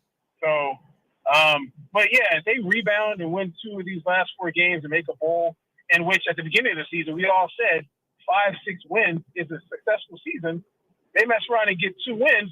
That's better than we both said that they should do in order to have a successful season. So we definitely got to give them credit where it's due. No question. I mean, they've won 4 games, even though the best team they beat, arguably, maybe Utah State on the road. Utah State's terrible this year. But with that being said, they haven't won there in 8 or 9 years. Good win. That's a nice win on the road. Absolutely. The fact that they're a better team this year than they were last is absolutely a positive. And absolutely. But if we remember, we had a coach here the last time that UNLV made it to a bowl game when Caleb Herring was the starting quarterback and he saved the year. They make it to a bowl game, then the following year, a bad year, and coach is fired. So, just because, so you got to put together 2 back-to-back years. And then if I see that, then I'll say, you know what? Got to keep this guy. He's doing everything the right way. But until then, I'm going to hold off a little bit. And we're not even through this year yet. You make a bowl game. Yeah, like I said, you got to let's not put the cart before the horse. Right. Yeah, make a bowl and have a good, successful season this year. Yep. And then we worry about that. I mean, that's something to build on. So. Yep. Sure. And you're just like me. You would like to see UNLV. Absolutely. Are you kidding me? Absolutely, man. I mean, there were times where. And I don't feel this way really much anymore. There were times where sometimes dealing with the Vegas Golden Knights wasn't the easiest thing to do. They have great people within the organization this year, and they're just easier to root for. But even then, I always root for the Vegas Golden Knights. UNLV basketball, I was frustrated with Desiree Reed-Francois, frustrated with Marvin Menzies. I still rooted for the basketball team to win because they're much more fun to cover when they're winning, right? No matter what organization we're covering, a team is much more fun to cover when they win. And I absolutely root for Coach Arroyo. I root for UNLV football. Kids are playing hard. And no doubt, Bri. But what do you got going on today, by the way? Not a whole lot, honestly, man. I'm just leaving boxing training, man. So Look I got at you. Yeah, man. Don't I'm mess with trying to- Brian Salmon. Do not mess with Brian Salmon. That's Going through my midlife crisis, man. I'm coming back as a boxer. I want to see you one day in an amateur fight. I will be there ringside to watch it. Well, I'm going to do one in February, man. I'll be there. Who are you fighting? Some guy who has no experience and no fights like myself. Oh. Around my weight class and age. I mean, they actually have an amateur deal. It's called the Champions deal. Oh. They match you up with someone who's like around your age, your physique. I don't know, man. Hopefully, You're not fighting Elon Musk, are you? I don't know. How old is Elon Musk? I don't know. Oscar Goodman. I would, yeah, man. I spar with guys that are all younger than me, man. Like it's a lot of fun. I'll show you a video someday, man. I got a bunch of it on my phone. I look forward to seeing that. That's going to be a lot of fun, by the way. Elon Musk is 51 years old, by the way, so I don't know. I'll give him a call. I'll give him a call. I'll see if we can get that fight done. Mr. Brian Salmon, always a pleasure having you on, my friend. I know all of our professional teams are on the road, right? So we really got nothing at home here for the next week. UNLV basketball, first game of the year is Monday night, so that'll be fun. But right. Other than that, we really don't have anything going on here the next week, right? That's right. Yeah, I believe we got. The Golden Knights play tonight. They play in Washington, so Right. I'll have highlights and post-game reaction from that. But other than that, got a little bit of Raiders. I mean, they have availability today, but it's a pretty slow week for us. Thankfully, we need one. Nothing wrong with that once in a while. World Series. The World Series. Yeah, can't wait for that tonight. Watching the World Series is certainly going to be a lot of fun. Brian Salmon, always a pleasure having you on. Appreciate the time, my friend, and we will catch up with you later in the week. Thanks for joining us. Yeah, B, man. It's always good to talk to you, man. I'm glad you had a good time down in New Orleans. I did. Yeah, man. You know, it's my former home city, man. So I love the Big Easy. I can see why you like it. Great place. Certainly a great place to visit. I really enjoyed it. Wonderful people, very kind-hearted people, very friendly people, great food, always something to do out there. I really enjoyed myself, and I can see why people like it out there, no doubt. There you go. Yep. There you go, B. All right, B. Sal, have a fun day, and we will catch up with you later, my friend. Thanks for joining us. My guy, man. I appreciate you, man. All right. Have a good one, B. Thanks. Appreciate that. That is Brian Salmon, Channel 3 sports anchor. We always appreciate when Brian takes the time to join us. So we talked a little bit about UNLV football. We talked a little bit about the Vegas Golden Knights. I think Cassidy, from what I've seen early, is the right guy for the job. I'm very impressed with him as the head coach of the Vegas Golden Knights. Good organization. They've done a lot of great things for this city. Great. I haven't said this in a little while, but they are really nice people to work with these days. I really enjoy working with the Vegas Golden Knights, and easy team to root for. I like the people within the Raiders organization. They're very nice people. I like the players. They're easy to deal with. Like, I don't have anything personally bad to say about the Raiders or about the Knights. I know what some of you are thinking. Wait, you're Brian Shapiro. You have something negative to say about everybody. No, not in this case. Knights, the Raiders, the Aces, I'll absolutely throw them in that category as well. Easy people to deal with. Easy people to root for. And I do. And I was very disappointed, as many of you were, with the Raiders and their performance over the weekend. You know, I want these teams to succeed. I haven't always seen eye to eye with those in the UNLV athletic department. Doesn't mean I don't want them to succeed. I'm absolutely rooting for Kevin Kruger. He is a great guy. I love the Kruger family. They're wonderful people. I like what Kevin did with the team last year. I have a lot of concerns this year. Particularly, I think they're going to be offensively challenged. But, you know, we'll have Kevin on the show before the first game on Monday, and we'll talk about that. But Kevin is an easy guy to root for. I will be honest and say that Coach Arroyo is not the easiest person to root for. I'm not saying he's a bad guy. I'm just saying a little weird to deal with from time to time. I don't always see eye to eye with the things he does or the way he answers questions all the time, but I'm also rooting for Coach Arroyo. I'm rooting for the UNLV football team. I want them to win. I want them to make a bowl game. I think that'd be great. Be great for the city, be great for UNLV. Absolutely. I don't root against these home teams. I'll be honest, I root against the Yankees, and I enjoyed their suffering and losing early in the playoffs. That was very enjoyable for me. I root against New York teams because I'm a Boston fan. I grew up a Patriots fan, but I got to tell you, Tom Brady is a jerk. I mean, I'm not going to sit here and say, oh, Tom Brady, great guy, easy to root for. Yeah, I root for the Patriots. I didn't really root for Tom Brady because he's a jerk. Just a jerk. I don't root for this guy. Just like I wouldn't root for Aaron Rodgers. But if Aaron Rodgers got traded to the Raiders or something happens, I absolutely would be rooting for Aaron Rodgers' success. I just don't root for success as a Green Bay Packer because he's another jerk.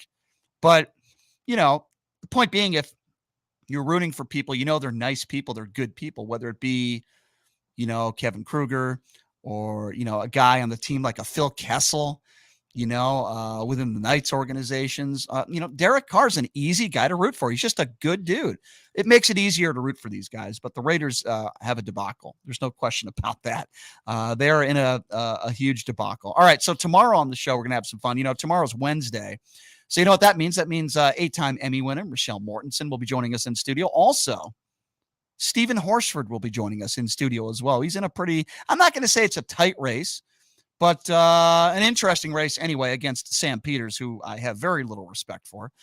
Stephen Horsford's going to be joining us in the studio, and we're going to be playing some audio from the recent debate they had, and we're going to get Stephen Horsford's reaction to that. He's going to be joining us in studio for an hour, so that'll be a lot of fun. Michelle joining us along with Stephen Horsford. It's good to be back in Las Vegas, in my hometown, ladies and gentlemen. I want to thank all of you for joining me, and again, I want to thank Doug Basham for doing a wonderful job holding the fort down when I was away. Also, thank you to my guest, former Congressman Joe Walsh, former presidential candidate. It's always great when he comes on, and King Anchor Channel 3 Sports, as you just heard, Brian Salmon joining us as well. Two great guests. Always love having those guys on. And all right, follow me on social media at Pushing Limits LV. You could also follow me on my YouTube page, which is PTL Vegas, where I believe we just surpassed 400,000 views, if I'm not mistaken, which is a nice milestone since we just started the YouTube page several months ago. So that's cool. All right, thanks for joining us, everybody. We'll see you tomorrow, same time, same place. Hey, everybody, are you struggling to find a pizza place that reminds you of Brooklyn? That true blue New York style pie? Well, worry no more. Stallone's Italian Eatery Pizza is a knockout. We're located at 467 East Silverado Ranch Boulevard, just off of Premium Road, half a mile east of South Point Casino, just minutes from the Las Vegas Strip. Come by and grab a slice of pie. Plus, check out our Brooklyn-inspired Italian cuisine.